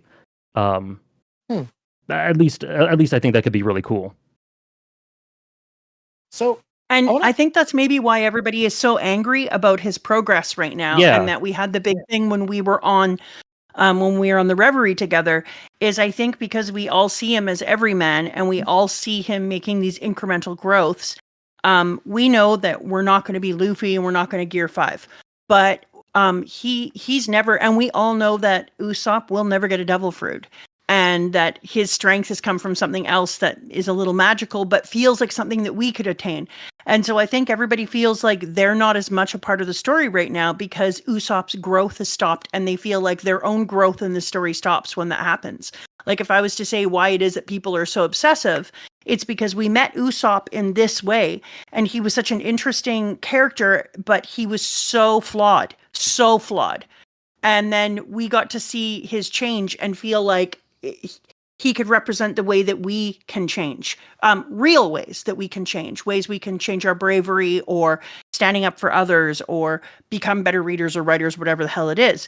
And for him to not have growth, I think, is why people are now feeling so upset, because it feels like their role in the story has stalled. Yeah, and I think it's that's it for sure. And it's interesting because I feel like the character for whom it might be, because I caught up right at the end of Egghead, like a few chapters left of Egghead. So I haven't been reading weekly for the longest time. But I would imagine that at Usopp almost the exact same time.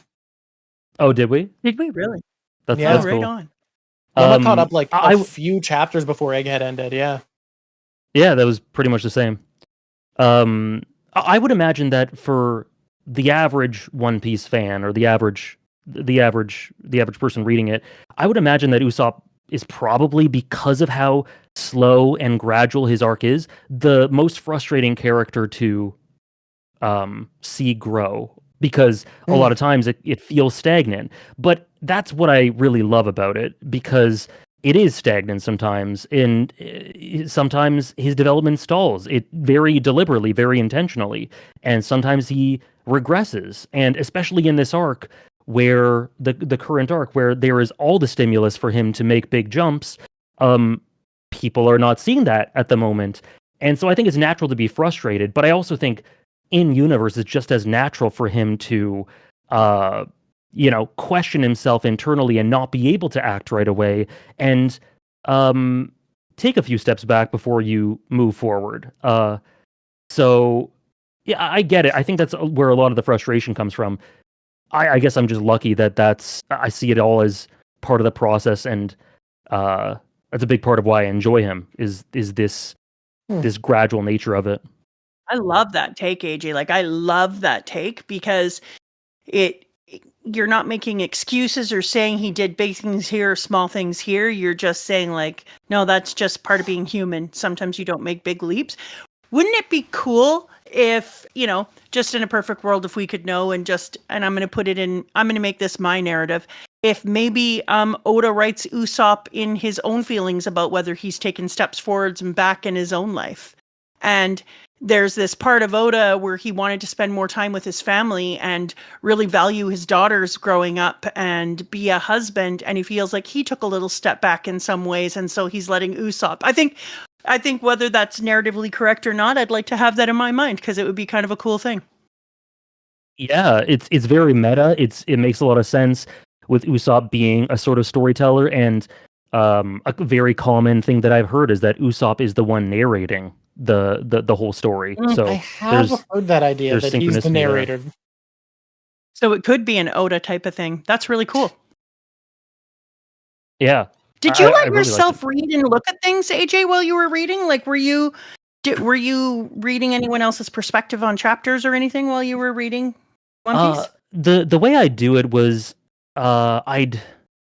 every stream I'd binge a number of chapters, and people would be able to share their interpretations of stuff here and there, but they were and my mods were very much on top of it for nothing being too revealing and spoiling anything. But I was very open to other people sharing their perspective, but there would once in a while come times where it was a bit overwhelming, and I'd just be like, okay guys, I can't take in anything. I kind of just want to stay in my own zone and let it sit with myself. So it was very much a case-by-case basis. I feel like an arc like Punk Hazard, people were sharing stuff, and I was very open to reading a lot of that.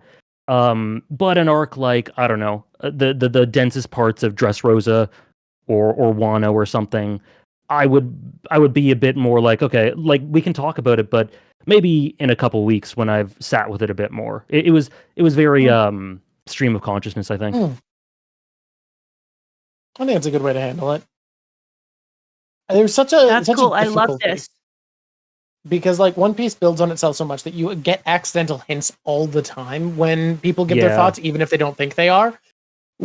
Our mods were very, very good, and still Mama would get like occasional hints towards something, just from like people accidentally give off more than they mean to sometimes. But I think it's probably a good idea when there's a lot of the important stuff where people are going to be giving so many ideas that you took a step away there to be like, no, let me just actually sit with this for a bit.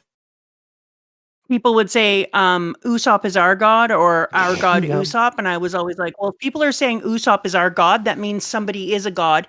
And so then I started looking through Shinto religion. And when I looked through Shinto religion and I saw that there were the 4 directions around the outside, all were represented by different animals, and 3 of them already existed within the story. And that the center would be represented by a sun god who would be related to Amaterasu. And I said, if we already have these 3 ones that exist, and I doubt this 4th one because I know what the 4th direction is going to be, so that can't be Luffy. I was like, then Luffy is a sun god. So from people saying our god Usopp, it was Usopp is our god is is the phrase that people gave it when Usopp you were dunking on Usopp. Usopp. Is the one that hit me. Well, weirdly enough, it's when we first were reading Syrup Village. It was in our early East Blue episode. Right. People said Usopp is our god. Get really into Shintoism and do all my research because I wasn't allowed to watch anything, but I could do things like research Japanese culture, research religions, So go through history. So that's what I started to do, is use religion and history and culture as a way of making predictions in the story. I have not done that in so long I can't tell you because we're not doing it in the same way anymore. But it was fun. It was like pulling out a puzzle, and it was a really good time. But it was because of that. Yeah, people giving away a little tiny thing. Usopp is our god. That's so cool. That I love that. So that's how you started thinking of the sun god concept. That's so fun. I love that. And it wasn't like she went right to sun god. It was like, Usopp is our god. And she's like, okay, so gods are real, which is so funny because people weren't saying that because gods were real. They were saying that because of the god Usopp bit.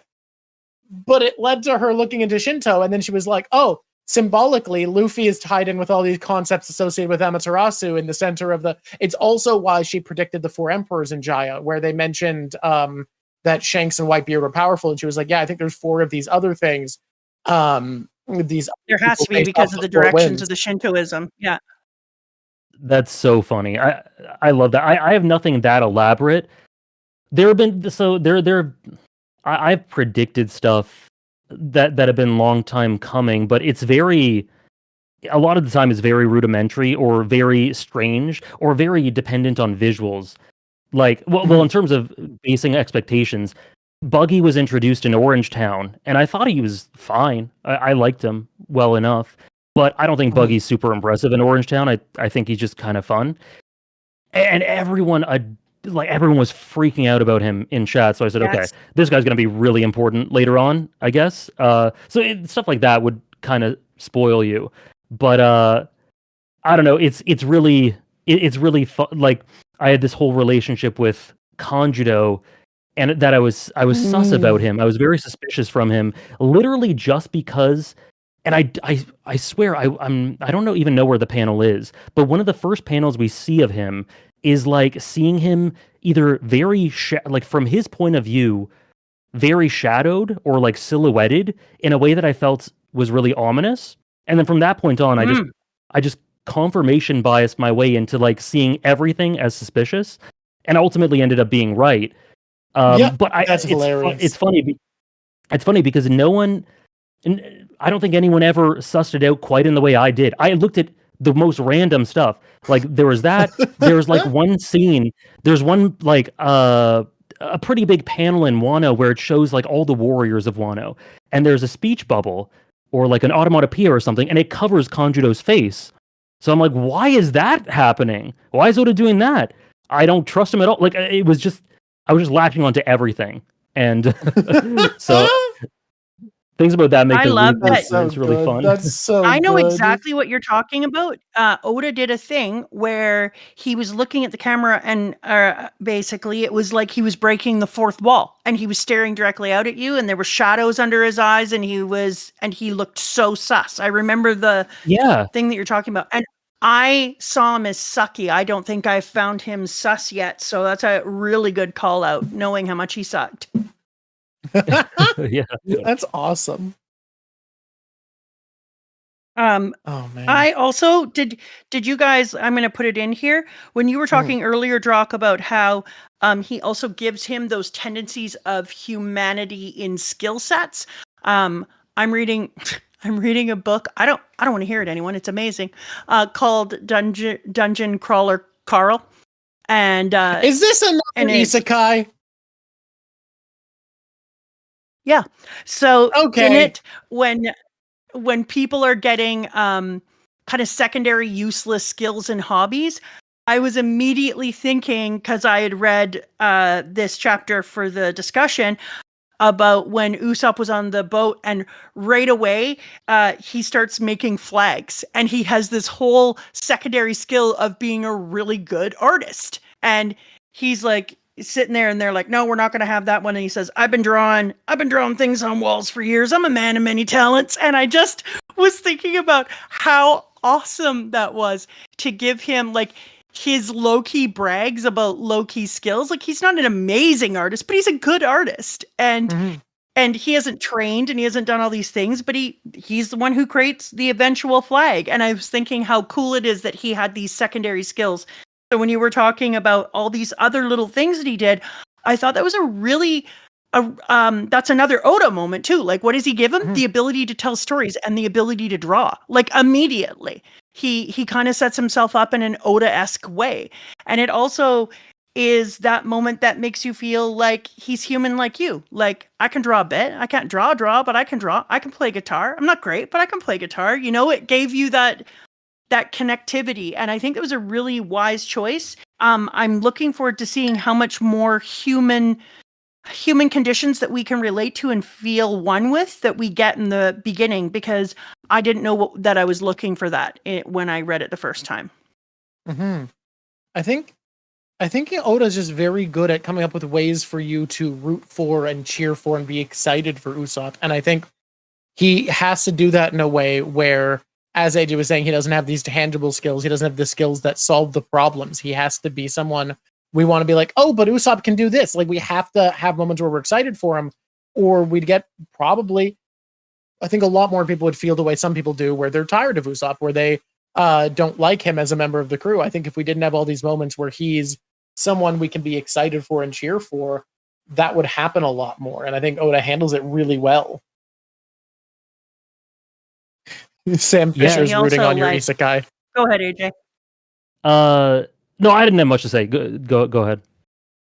I think it's also interesting though, because like, he also made it so Usopp didn't fit into the traditional things that fit into his town, and that he was the person calling stories out.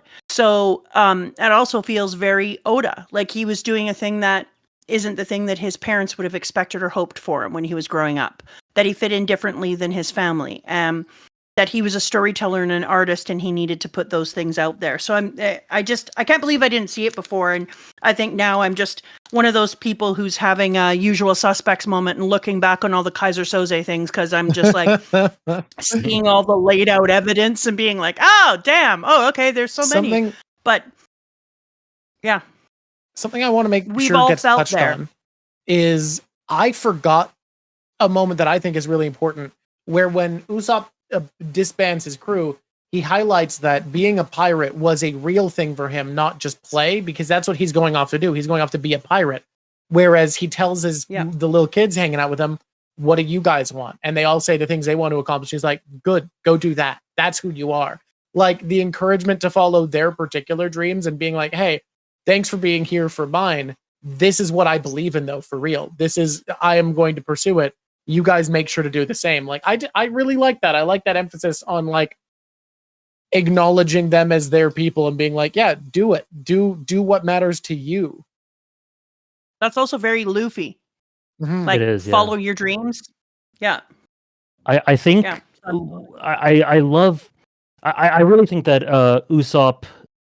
So when we get to the end of the story, whenever that happens, I think I'm almost certain we're going to just do some sort of victory lap with all the Straw Hats, where we see how they've achieved their dream and how their stories have come full circle. And when we get to Usopp's, I really, really love the idea that, and I hope this is emphasized, that there's going to be a big part of the bravery aspect, and that maybe that by the end of this, he can look at himself in the mirror and be like, yeah, I'm, by my own metric, I am a brave warrior of the sea, and I'm proud, etc.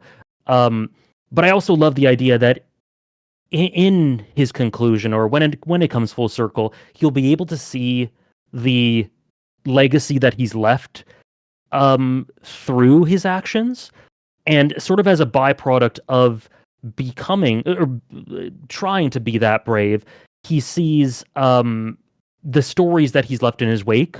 Because I do think, as much as bravery is this gigantic theme of Usopp's, I think stories are right up there as well. And I would love to see his crew and where they are, and comparing it to Syrup Village and sort of bookending it in that way. And just generally, I'd love us to see the impact that he left on the world through his quest to become brave. Because outside of Luffy, I think that is he's probably the character for which something like that is most relevant, I guess. And outside of the Straw Hats as a whole. Mm-hmm. Yeah, I would agree. Are you like me? Because you were saying, like, looking back on Syrup Village, one of my very favorite things in One Piece that I almost never think about, but when it happens, I'm like, ooh, is every time we get to see a little world tour and they show where everyone is and everyone's being excited for them. And every time we go to Syrup Village and I see what she's doing, like if it's in an SBS, it doesn't matter where it is. I'm always like, oh, yay! Look at you, you're a doctor. Yeah, I love it. I live for that. Once we started doing that, it became immediately one of my favorite things about One Piece is the, lore piece, catch up on the world piece, whatever you want to call it. So whenever we saw Kaya doing well or progressing in life or anything, it hit a little extra because of how much Syrup Village means to me. So yeah, I'm right there with you for sure.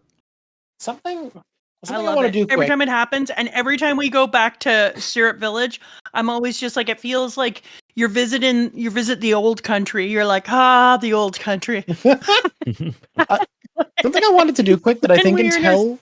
Oh, you go. Sorry. Go ahead. No, go ahead. I'm good. No. Okay.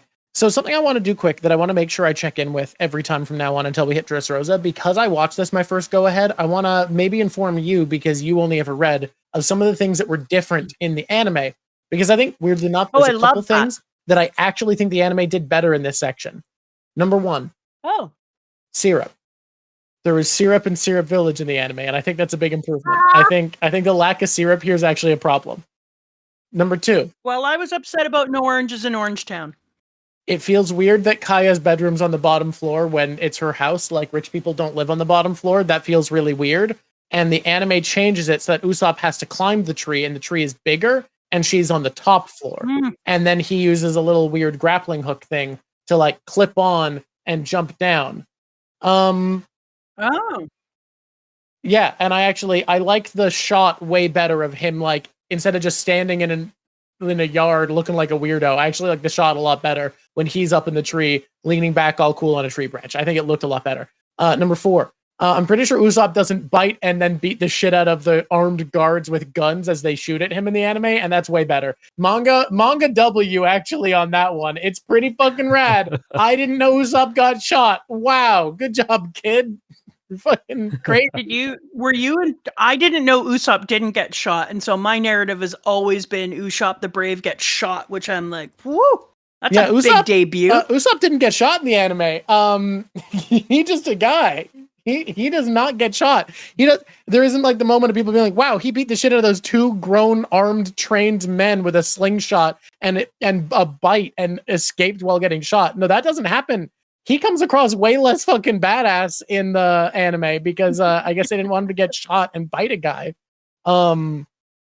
Yeah. So that was a change. And blood. There's less blood in the anime. There is less blood. Mary's not in a pool of blood. Again, Kudo. The fact that Kudo didn't double tap, that he didn't make sure Mary was dead, that he just left his body left him alive to be discovered by Kaya. Like, ugh. I think that's the only other big change. No, wait. There's one big change. There's one thing the anime did better. Now, you know how animes tend to add in a lot of filler shots to time everything up better? They had to waste a lot of time of Usopp and Luffy running while trying to get there, and it slowed everything down, and that sucks. So obviously the pacing was better. But along the way, the anime added in one of the greatest jokes that I didn't know wasn't in the manga, where Luffy runs into a stone wall somewhere. and goes, Oh, "What? How am I not at the beach? This should be north. I ran in a coldish direction." Luffy says he runs in a coldest direction. It's here. What? I need to missed go that. north. Did I so somehow miss that panel? He says, Okay. Oh. yeah, That's in the manga? 'cause he Okay, I says, I missed that need panel to somehow. go Never mind. north. Never mind, No, manga but he wins. doesn't. The joke isn't I as somehow good. missed that panel. It's not as good. No, he says, I need to go north, so I ran in a coldish direction. That's how But he it's still chooses fine. north. It doesn't have him smashing into a wall, and that would be way better. There's also a difference between how he introduces himself to Usopp and how he tells him about his dad. Yeah, there is, but I didn't remember what the anime was. All I remembered is it came across a little differently. I don't actually remember. Did you read AJ or did you manga? He said he read on stream. Yeah, I The whole thing? the You whole read story. the whole thing on stream? Yeah. Damn. Yeah, People must have loved that. It was great. It was great. It was a little quieter at first because I was just kind of starting out on Twitch. But once we hit Sierra Village was great because I think there were a few people reading along with me that I knew of and they knew of me, but had not read One Piece, and they connected with it in a very similar way to me. So I wasn't alone in feeling the really unique way I did about Sierra Village. So that was cool. But Drum awesome. Island, I think Drum Island is is a fantastic arc. I love Drum Island, but it hits a little bit extra for me because I think that was where I fully committed to reading the whole thing on stream. I'm really quickly into it. I was like, yeah, I'm gonna really like this story, so I want to read all of it. But that's where I committed to doing it all on stream because the chat experience during Drum Island and the Chopper flashbacks and the conclusion of the arc was so much fun. And it's where I sort of fell in love with the experience, I guess. That is Damn, super that's cool. awesome. Yeah. I deeply miss having a reason to do so much research. I've been telling myself and trying to make myself do all the research and get very deeply. And I've had a couple of moments that I've got deeply into some stuff, but like nothing the way I used to research when I was trying to figure out what the hell people were trying to hide from me. And I deeply miss it because when I get to bring out my history chops and my critical thinking, I get like, I get so stoked. I do it a bit for Berserk, but Berserk is also trying to suck my soul with a straw. And so it's really hard to get super into it while I'm also trying to keep my soul in place. I'm loving it. I'm loving Berserk. Berserk is great. I love the Did you read Berserk? Did you read Berserk and do any shows online? Because I asked you if you read it, and you obviously know how soul-sucking it is, but did you do anything online with Berserk, AJ? Yeah, I do love. I don't know if you can see, but my shelf has a Berserk volume there. All the deluxe editions are on my shelf as well. Oh yeah, there it is. Yeah, I never read Berserk online or streamed it or anything because I only started streaming early 2022, and I read Berserk way before that. But I've made lots of videos. I've made lots of videos about it since then, and it's just like it's one of those series that everyone knows I love. A lot of my community loves it too. So we talk about it. We discuss the characters a lot. Every year I do this thing on stream where I rank my top 100 stories, antagonists, and protagonists, and Berserk is everywhere there. Damn. So we use that as an excuse to discuss Berserk. So we're always talking about it, but no reading of it. We should have you on sometime for Berserk. I mean, if you're down to, sure. We're doing it once a month. We're doing a Berserk section. I adore Berserk. It's one of my absolute favorites. So it's for sure. We claim that we're doing Berserk in a happy way. We call it the Happy Berserk stream. I only have 22 seconds. I'm going to do something real quick because I forgot to mention one other difference with the anime. The anime sometimes accidentally breaks power scaling, and I don't love power scaling, but it makes characters seem stronger than they are. Luffy didn't get hit in the head and bleed. Instead, he woke up, turned around real quick, caught the chakram in his teeth, and shattered it with his teeth. That's how they did it in the anime. Anyways. There, YouTube. It's me, Mama Drawk. We're here with AJ. We are hanging out. You can press like because it's a kind thing to do and it's very Canadian. So if you're Canadian and you haven't pressed like, come on. If you're American, give it a shot. sorry, You might what? like liking things and you might make it a hobby. Jesus Christ. Feel free to subscribe, become a Patreon. We have our Patreons on once a month in our crew who actually come on stream with us and we do different things with our crew and they are the video. You know what? I don't want to talk at you anymore, YouTube. You do you. You have a life. I hope it's a good one right now. Things are what they are, so just keep a smile on your face. Be nice to someone today and remember that niceness is a pay it forward. I'm sorry, you're doing nationalist YouTube plugs now? I'm not doing national. I just think that if you're Canadian and you don't press like when you've watched an entire show, that's just not very Canadian. Argue with me on that. All right. If you didn't dislike the show and you watched the whole thing and you didn't press like, that's not Canadian. We say sorry if we bump into your grocery cart, for God's sakes. We say sorry if we bump into a telephone pole. I have apologized to rocks. So that is just what it is. Someone bumped into me and I apologized the other day. Exactly, because it was your fault for being in their way. You're a Canadian. Oh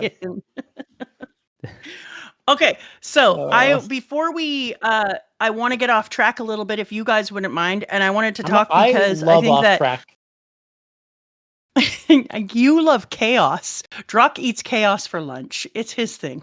Chaos is good. So I was gonna say we're trying to come up with the next thing that we read. After Berserk, I would like it if it was something that Drawk hadn't read, but on the other hand, I've kind of thought about it a little bit, and if Drawk has read it, it really allows me to get into the researchy part and try to guess things, and I do love that, and I do miss it. So I'm not 100% committed to that. But somebody sent me Dandadan. Yeah.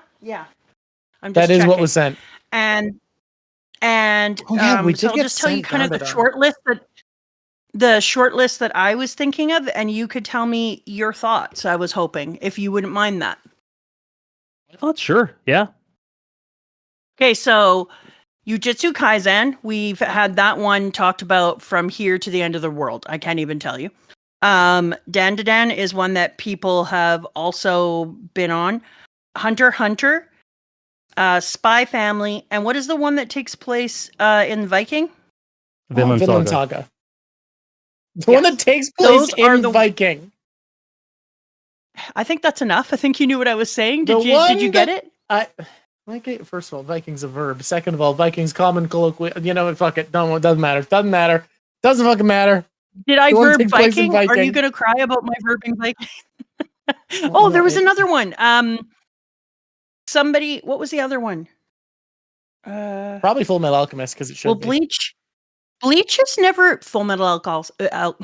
Full Metal Alcohol, apparently. Full Metal Alcohol. You take an alcohol, you put it in metal, and it becomes more alcohol. No, but somebody also had said Chainsaw Man.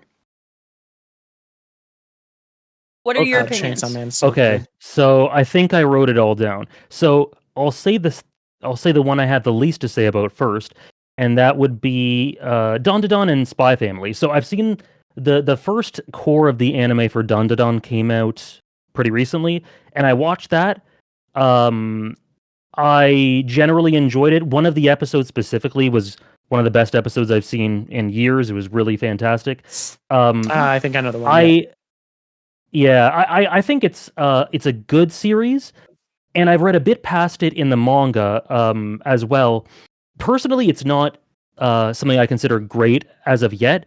I kind of find myself waiting a long time, waiting pretty consistently for it to reach the heights that I know it can reach more consistently, but it's those heights are kind of few and far between, and the baseline level of quality is just like decent to pretty good for me. So I think it's solid, but it's not something I'm super passionate about. But lots of people do love it. And Spy Family, I've seen the first 2 seasons of, and I think that could work a lot as kind of a bit of a palate cleanser. But I don't know that it would be a huge amount to dig into for you guys. Just my take. I think it's pretty good as well. I think it's really cute. There's some cool character substance as well. But if you want something that's you can really dig into, probably not, at least for me. Okay. Then you also mentioned Chainsaw Man. You mentioned Chainsaw Man, right? Yep, that was the last one. Okay, I'm going a bit out of order then. So Chainsaw Man is, without spoiling anything, there's a big turning point in Chainsaw Man, where the story very much shifts.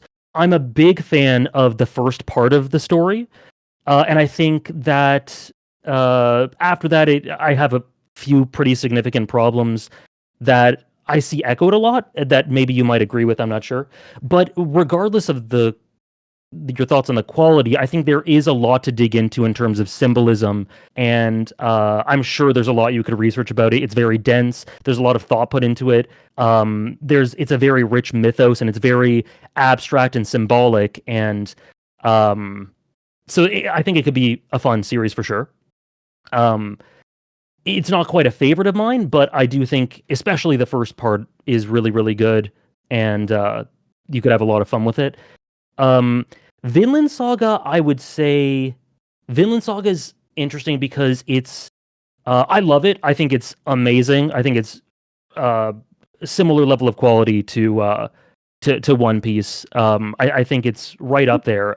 But I would say that if you're feeling kind of down in the muck with Berserk, you might feel similar with Vinland Saga. It is more it is more hopeful. It's not quite as dreary and grim, but it is quite similar in tone a lot of the time. It's definitely not it leans more on the dark and tragic side. So just be warned about that. But it is a bit lighter than Berserk, I think. It's really good. And then we have 3 shonen. So Jujutsu Kaisen, I really love Jujutsu Kaisen, but at the same time, I have a lot of problems with it. I think it's such a chaotic series where you could dig into the power system. We were talking about fights. JJK is one of the series where I think the power system does a lot of beautiful, subtle, indirect things that help characterize the characters and sort of that you could really dig into and explore. Even if you're, like I said, I'm not a huge fan of fights, but JJK is a bit of an exception because of the way it does its theming with the power system. And I think it's got some fantastic characters, some fantastic character arcs. It's very different, despite it being very widespread. It's very it's a pretty, well-known, well-acclaimed anime. Lots of people know about it. It's very popular, but in spite of that, it does a lot of really strange, quirky things with its structure.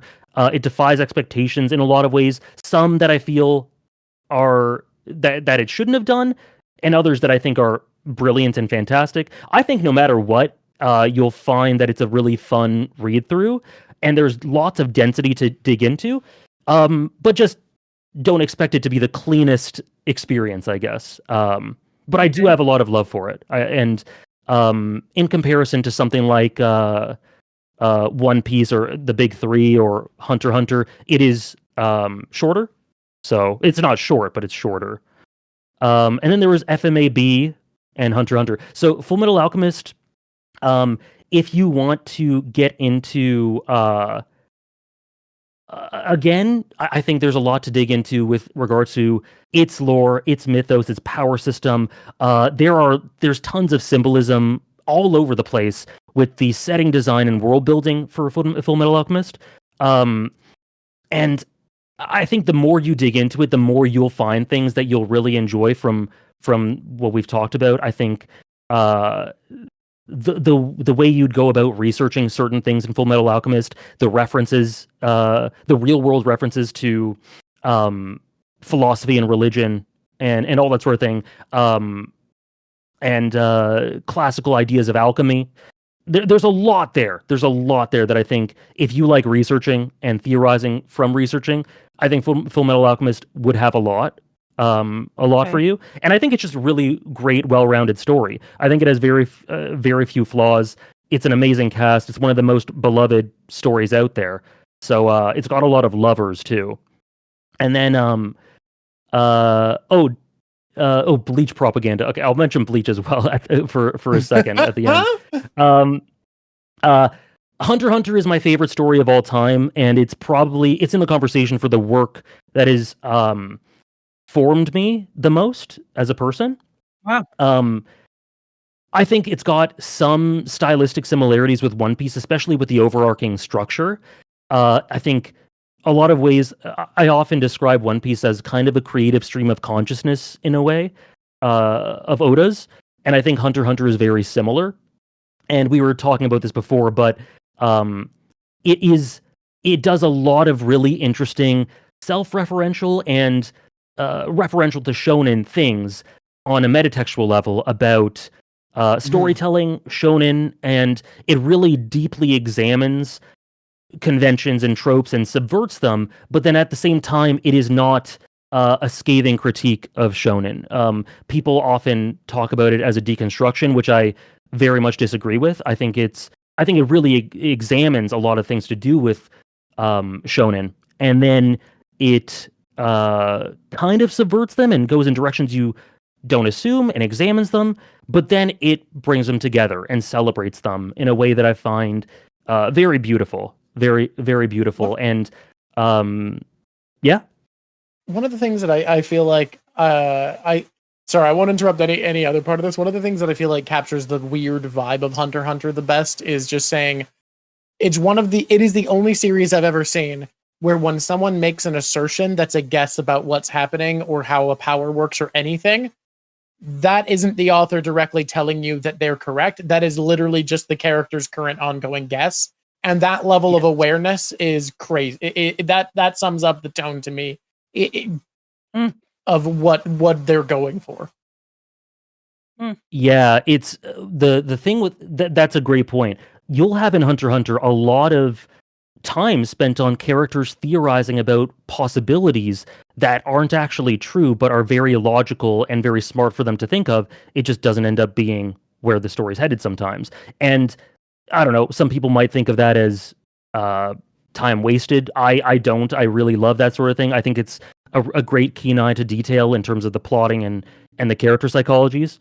And Togashi, the writer of Hunter x Hunter, loves to really just kind of randomly sometimes just dig into bits of world building, and you can tell he thought up this insane, very similar to Oda, this insane world with this deliberate focus on the tiniest details everywhere in the world. But just due to the nature of storytelling, he can only show about 20% of it. So one chapter you'll randomly have a really hyper-specific focus on one aspect of the world that's really sort of quirky and strange, but that I really dig because it just helps it to feel really four-dimensional and lived in and thought out. So there's a weirdness to Hunter x Hunter that I find is really charming too. And then last one, Raph in chat mentioned Bleach too.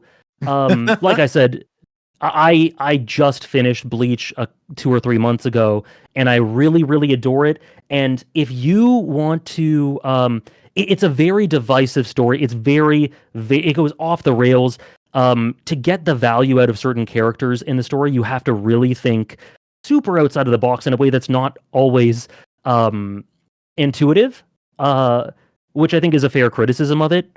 But if you're someone who does love to think a lot about characters and think a lot about visual storytelling, Bleach has a language in its dialogue, but more than any manga I've ever seen, it tells a story through visuals and recurring visuals, through powers and bits of imagery and stuff like that.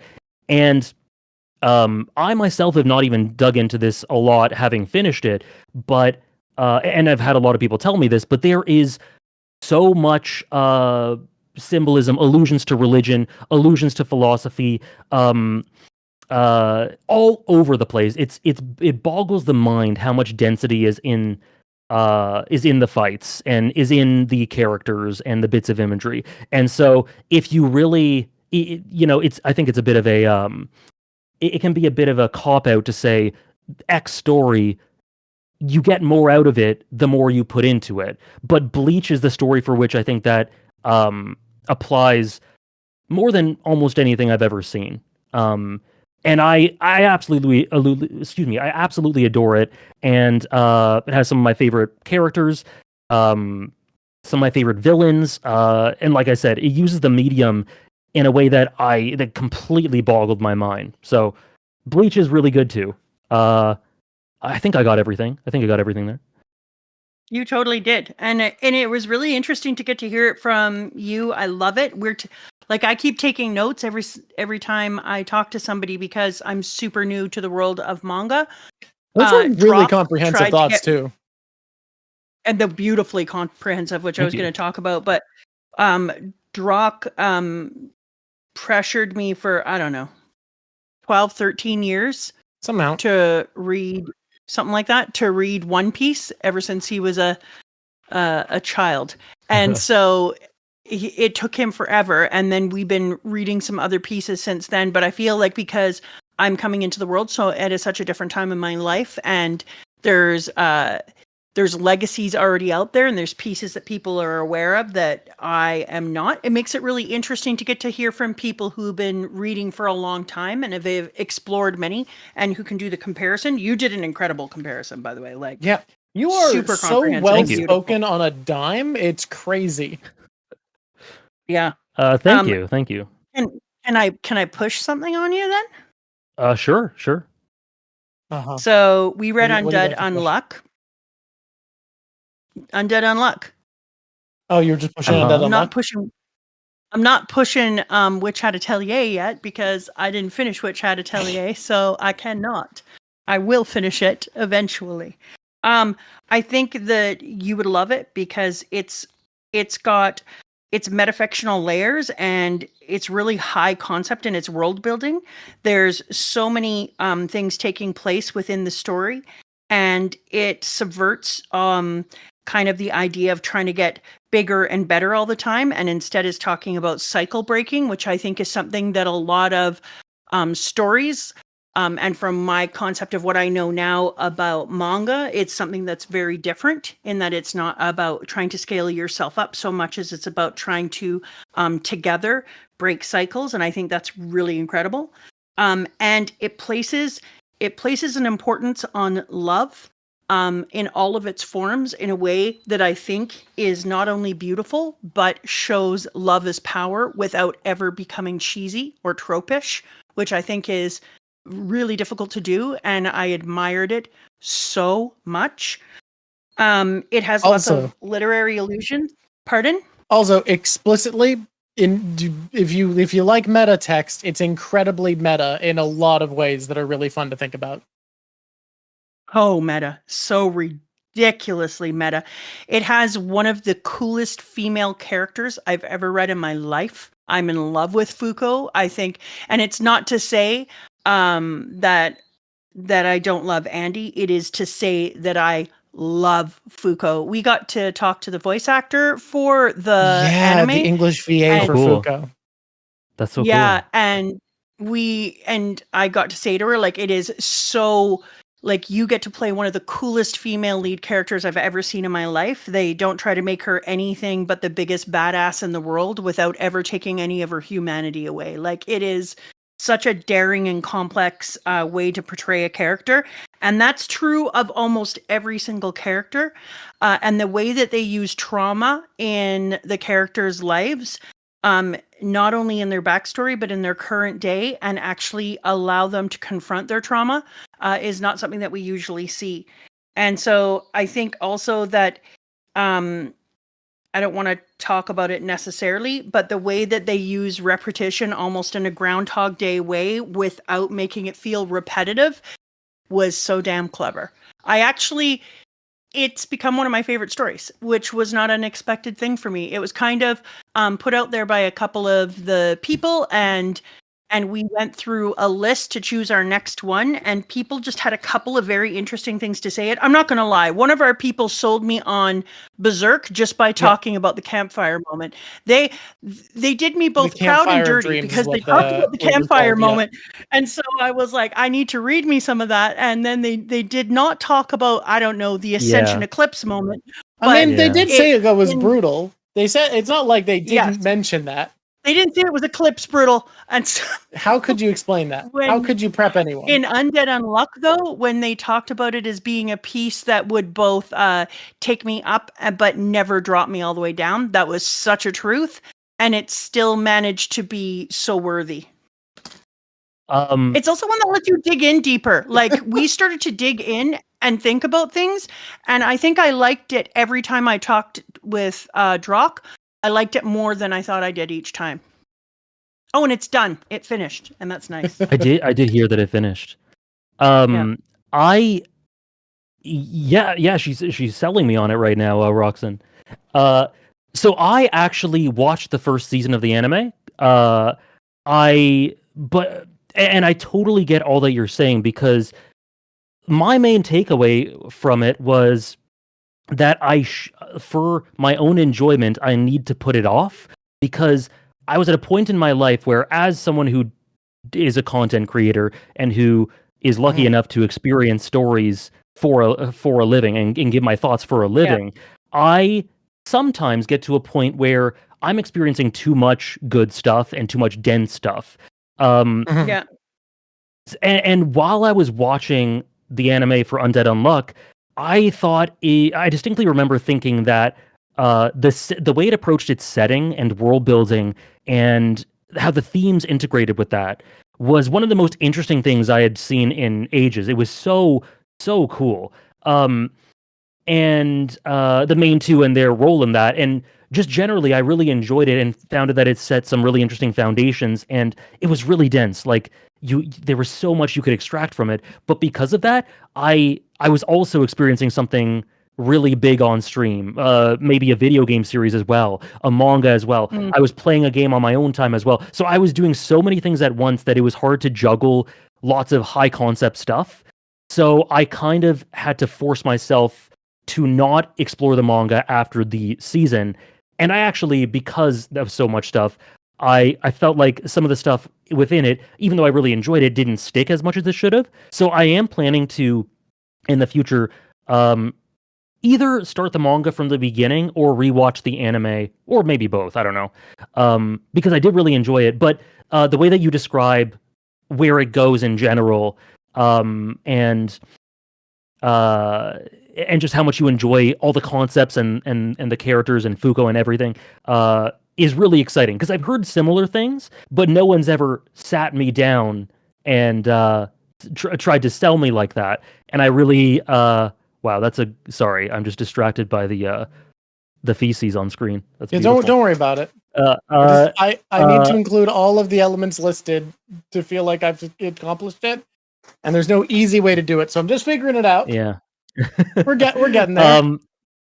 TLDR, I'm so glad you enjoy it so much, and I definitely have it on my radar, and I definitely want to dig into it myself down the line for sure. That's awesome. It was really interesting because that was my first time I got to experience the ending of a manga, obviously, because I caught up to One Piece, and then the next one we did was Undead Unluck. And then we took on Berserk when Undead Unluck was still going, and I was reading it in the background. Then we did a thing when it ended, and I was so excited to not be disappointed, first of all, because they took it to such an interesting level that I was like, oh shit, how are you going to close this up, friend? Like, I'm so nervous for you right now.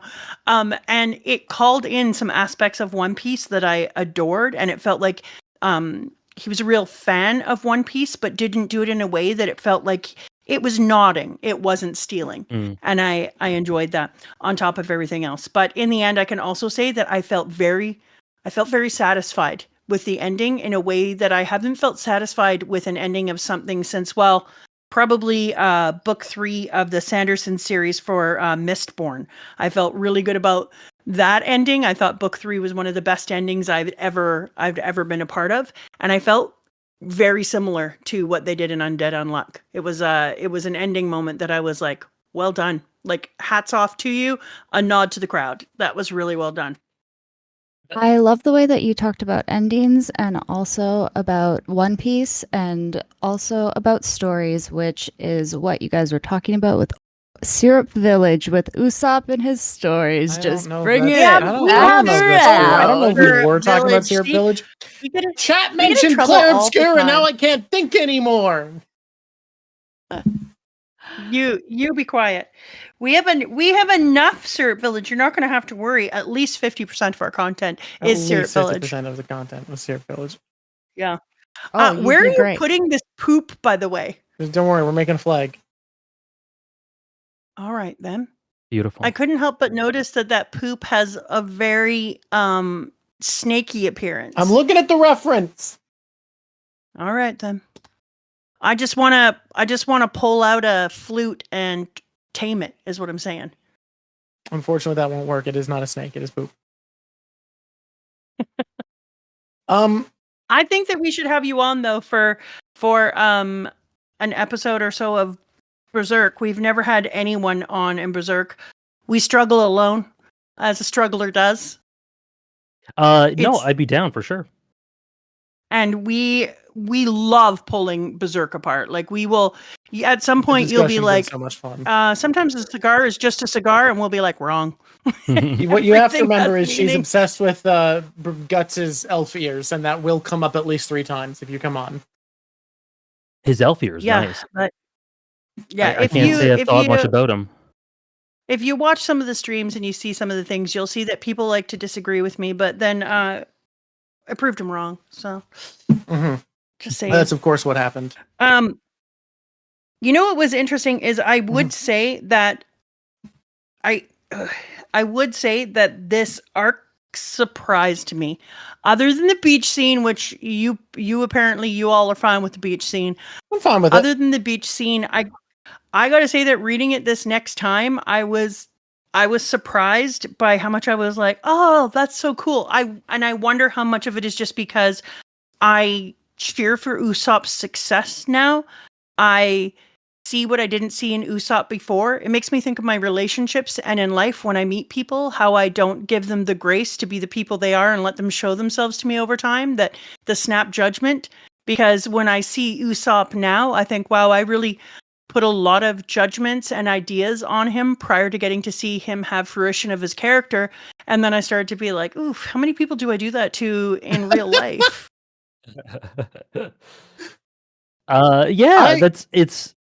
Sorry, you go ahead. No, I was gonna say I also felt like I was surprised by enjoying this. It's not like it was perfect, but it was really good. I really enjoyed it, and I felt like it highlighted how well Oda stayed true to the themes he set up way back then. Yeah, it's I do, like I've said throughout this, you'll never catch me saying that it's great throughout the entire thing. This is not even in my in my more like upper tier of One Piece arcs, but I just think it's an arc that deserves a bit more credit than it usually gets for all that it does really well. And in addition to that, like I do think that in its DNA is that it's a very big thematic piece, that it's very meaningful, and it had a message that Oda wanted to get across in a more abstract way than anything he had done so far. And I kind of think it served as a bit of a blueprint that was improved upon in more thematically based arcs such as Skypiea or even Wano. Like, I think the overall style of it is something that's replicated and polished and improved upon down the line. And revolution is often messier than evolution. So it's not awesome with every chapter, but I think it does a lot of really important stuff, and it's a very meaningful arc that will always mean a lot to me. And I think putting it that way I makes me think love about that how a one. lot of these East Blue arcs feel like testing grounds for the types of stories Oda could tell and figuring out what he could do. And because, Yeah. like, we found thematic through lines with the Four Emperors saga, with Wano, with Alabasta. And I think if we looked at a lot of East Blue that way, we'd see a lot of the same things of like East Blue being where Oda finds out what kind of stories he can tell, how to tell them, and what to do. Also, like if we're talking about evolution versus revolution, I immediately thought of the scene where he goes, "I'm Captain Usopp, and they're my crew. I'm a brave warrior of the sea, and I won't let you lay a finger on the villagers." And then they laugh at him, and they go, "Ha ha ha! Look at you!" shouting out threats with his rump in the air, and they're laughing at him. And you flip over, and it's just Luffy looking behind, and he goes, "Laugh at Usopp again, and I'll kill you." And so that's that evolution that you're talking about, that we're getting to see the beginning of their Luffy can be pressed in so many ways, but there's one way that he can't be pressed on. If you are a friend of Luffy and they are trying to stand up for themselves and stand on their own, Luffy will be the one who comes beside them, and he loses all of his jokey nature for one thing, and that's threatening his friends. That's it. Like all the joke leaves Luffy's body when his friends are threatened. I have an important question. Do you remember how we decided we were closing out these streams? I was just going to say that's perfectly I leads remember into everything. Thank you very much. That perfectly leads into you guys aren't doing top 5, but do you still want to grade the arc? Drawk gives a letter grade against the whole manga, and Mama gives a percentage grade as a standalone story, and AJ, you can choose. You could choose any way you want to grade it. Okay. You just have to say what your grading method is. You don't have to choose one of ours. Okay. I'll go last if that's okay. If I'm grading it across every other arc, I wanted to give it a C- when I came in. After rereading, I'm gonna give it a C+, and I'm gonna say we got potential for a B- here.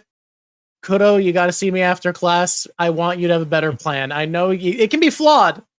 It just can't be so flawed that I can come up with like 7 different failure points. Like little bit more, because it's like it feels like there's a difference between your flaw being hubris and your flaw being that you're just kind of doing shit.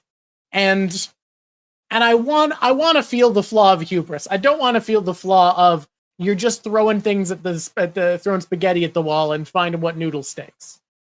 You know? That's my grade. I'm going to give it a C. I'm going to give it a C+. Narrowly beating out a C because of the themes we pointed out over the course of this stream. Cool. I love that change for it. Okay. As a standalone coming in before I reread it, it was like one of my least favorite arcs of all time. My opinion on the first arcs changed a bit, but my opinion on this one changed a lot, other than the fight on the beach, which I still despise. Because I couldn't believe how little credit I had given Usopp for being a person. I guess the entire thing for me stands around how I used to see him as a liar, and I didn't understand that his lying was an act of courage before, and that he was projecting success through story, and that we see the beginning narrative of him learning not to live in the story, and him using story as a way to progress his life and find bravery. And I thought about all the times he used it as a shield, the way that he protected her from her sickness and from loneliness and grief, and the way that in the future he's going to use it over and over again. And I just getting to read it again, I really saw that this is where the DNA was made, and I had a big change. I am a full B- on a standalone. I might even actually, if I'm standaloning and I would read this, I'd call it a B. And I know I'm a professional. Very nice. Yeah. Very nice. I'm boring, so I just tend to just do a 10 scale out of 10. Rockin'. I would give it, and this is, I think, more or less what I've given it since I've read it. My thoughts on it have been pretty much constant from the moment I read it till today. I'd give it just about an 8 out of 10, so like a lightish 8 out of 10. And I'm not doing a comparative within One Piece. If I did do that, it would be lower. For reference, I listed out a full arc ranking, and it is I think this is before Elbaf, so not including Elbaf. I think there are 30 arcs or around 30 arcs, and I have it as number 20. I have it as number 20, so That's around the pretty middle. solid. That's pretty good. Around the middle, lower end. I think you were definitely the exact right person to have on here, because we weren't. I feel like if we were like, everyone come on for your favorite arc, there'd be a lot of arcs that we just don't have everybody. So what we've been more looking for is come on for an arc that you see something you think not everybody sees. And I think that's exactly what you've given us. And this has been awesome. Like I mentioned early on when you were talking about Kaido, one of my favorite things is when someone can give me their perspective on something and it shifts my thinking, because it gives me perspectives I haven't seen before. And I think that's absolutely what we got. So thank you so much for being on today, man. My pleasure. Thanks for having me on. It was lots of fun. I love doing these sorts of things, and you guys gave me new ideas as well to further appreciate an arc that I have a really big soft spot for. And I always just like talking about one of my favorite stories. So thank you so much.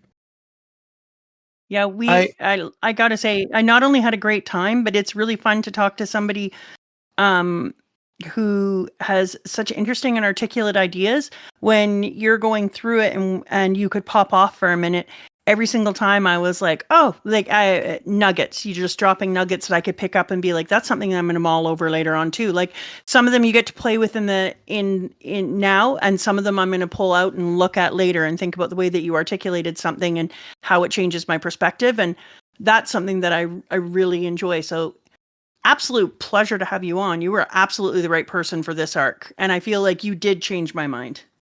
I honestly feel that way. I'm glad. Done. The prediction was done. Yeah. Love it. Do you want to get AJ to pick a number between 1 and 31?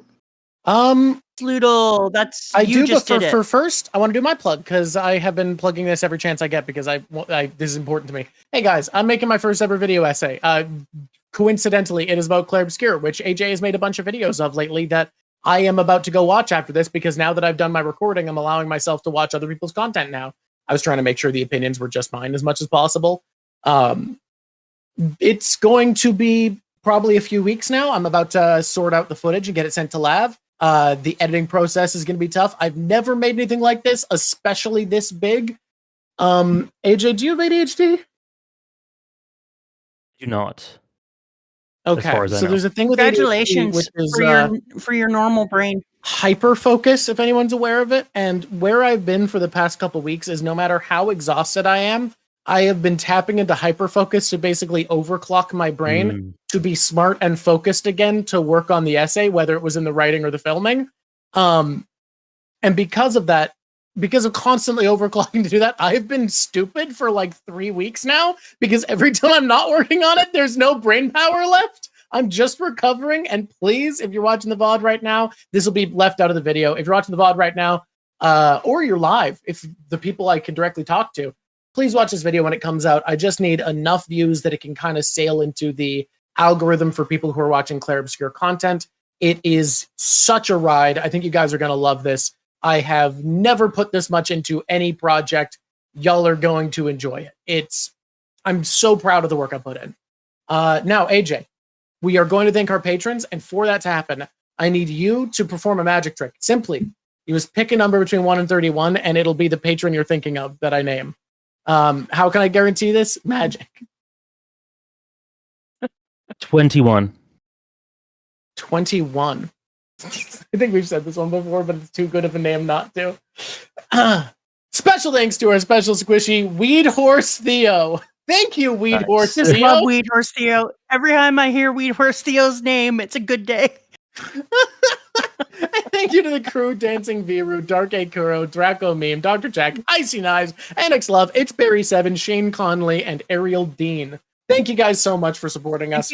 Can't do it without Thank you you. for giving me so much to think about the next manga. Coincidentally, the direction that I've been kind of leaning towards is the direction you kind of pushed me. And so I will definitely announce when we come out there, because we're going to have a talk and then go online and talk about it with everyone. But I was like, yeah, that's what I thought. That's what I thought. Interesting. Wait, I'm Sanji glad. Joestar, are you Weed Horse Theo?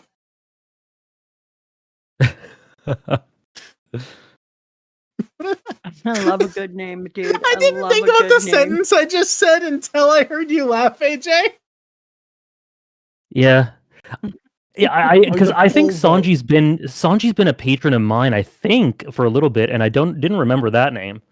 No, apparently that is not their name. They're saying they won the poll. Okay. I see. misunderstood. Oh, so there. Sanji Yay, is I one of won. your patrons? Sanji Joestar is one of your patrons?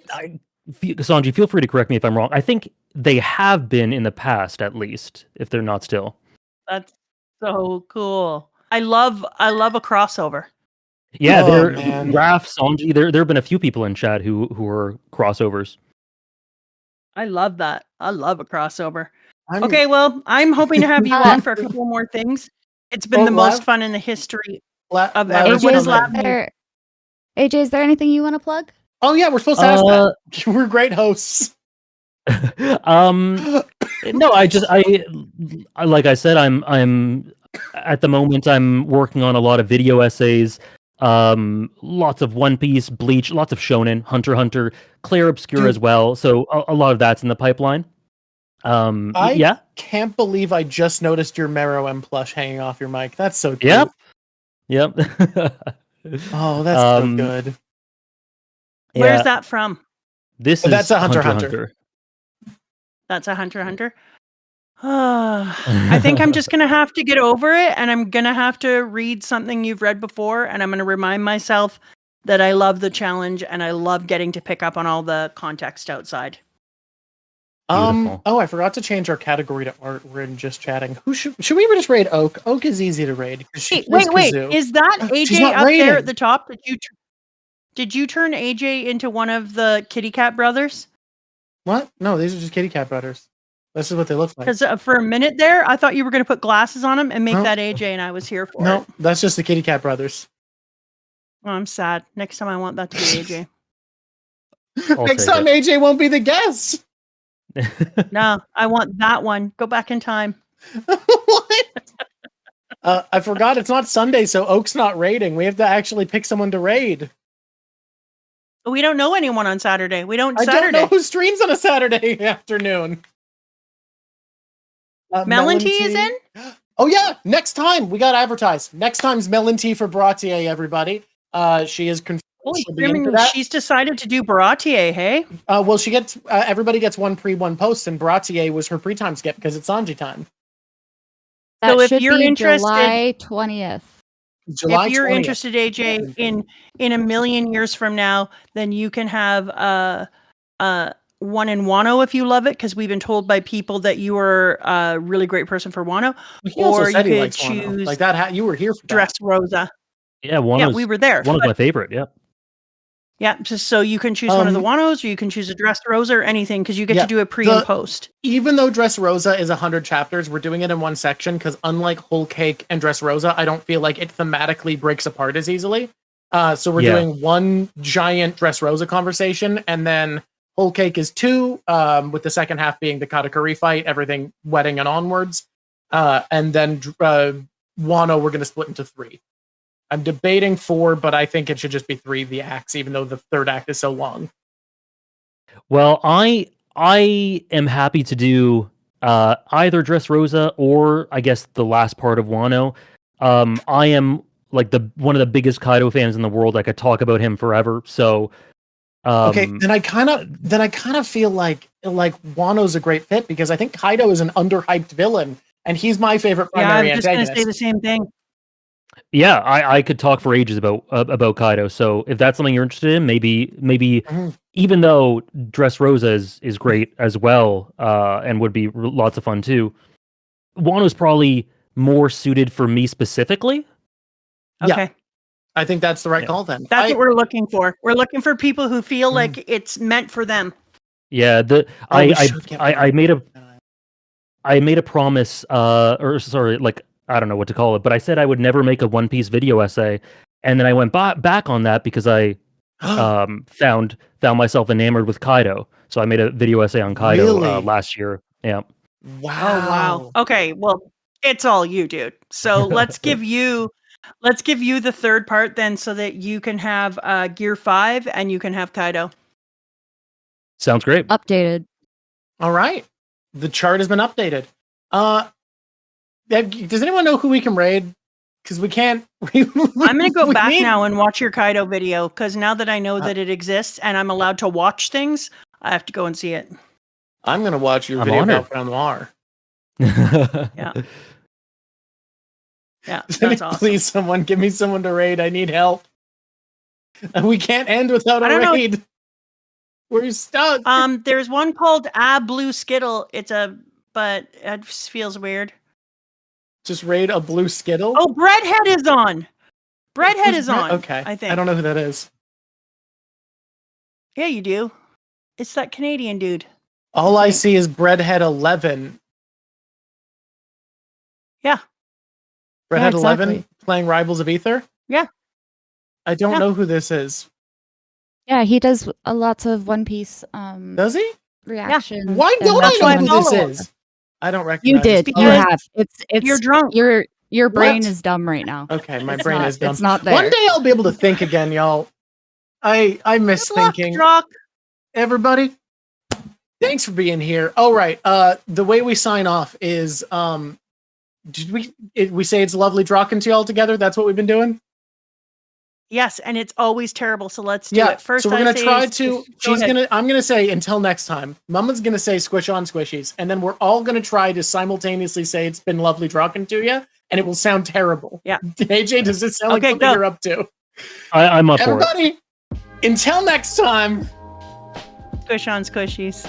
It's been It's lovely. been Lovely talking to you. talking to you. Rockin' to you. Just every time, I love it so It's much. really bad every time. All right, VOD viewers. Bye.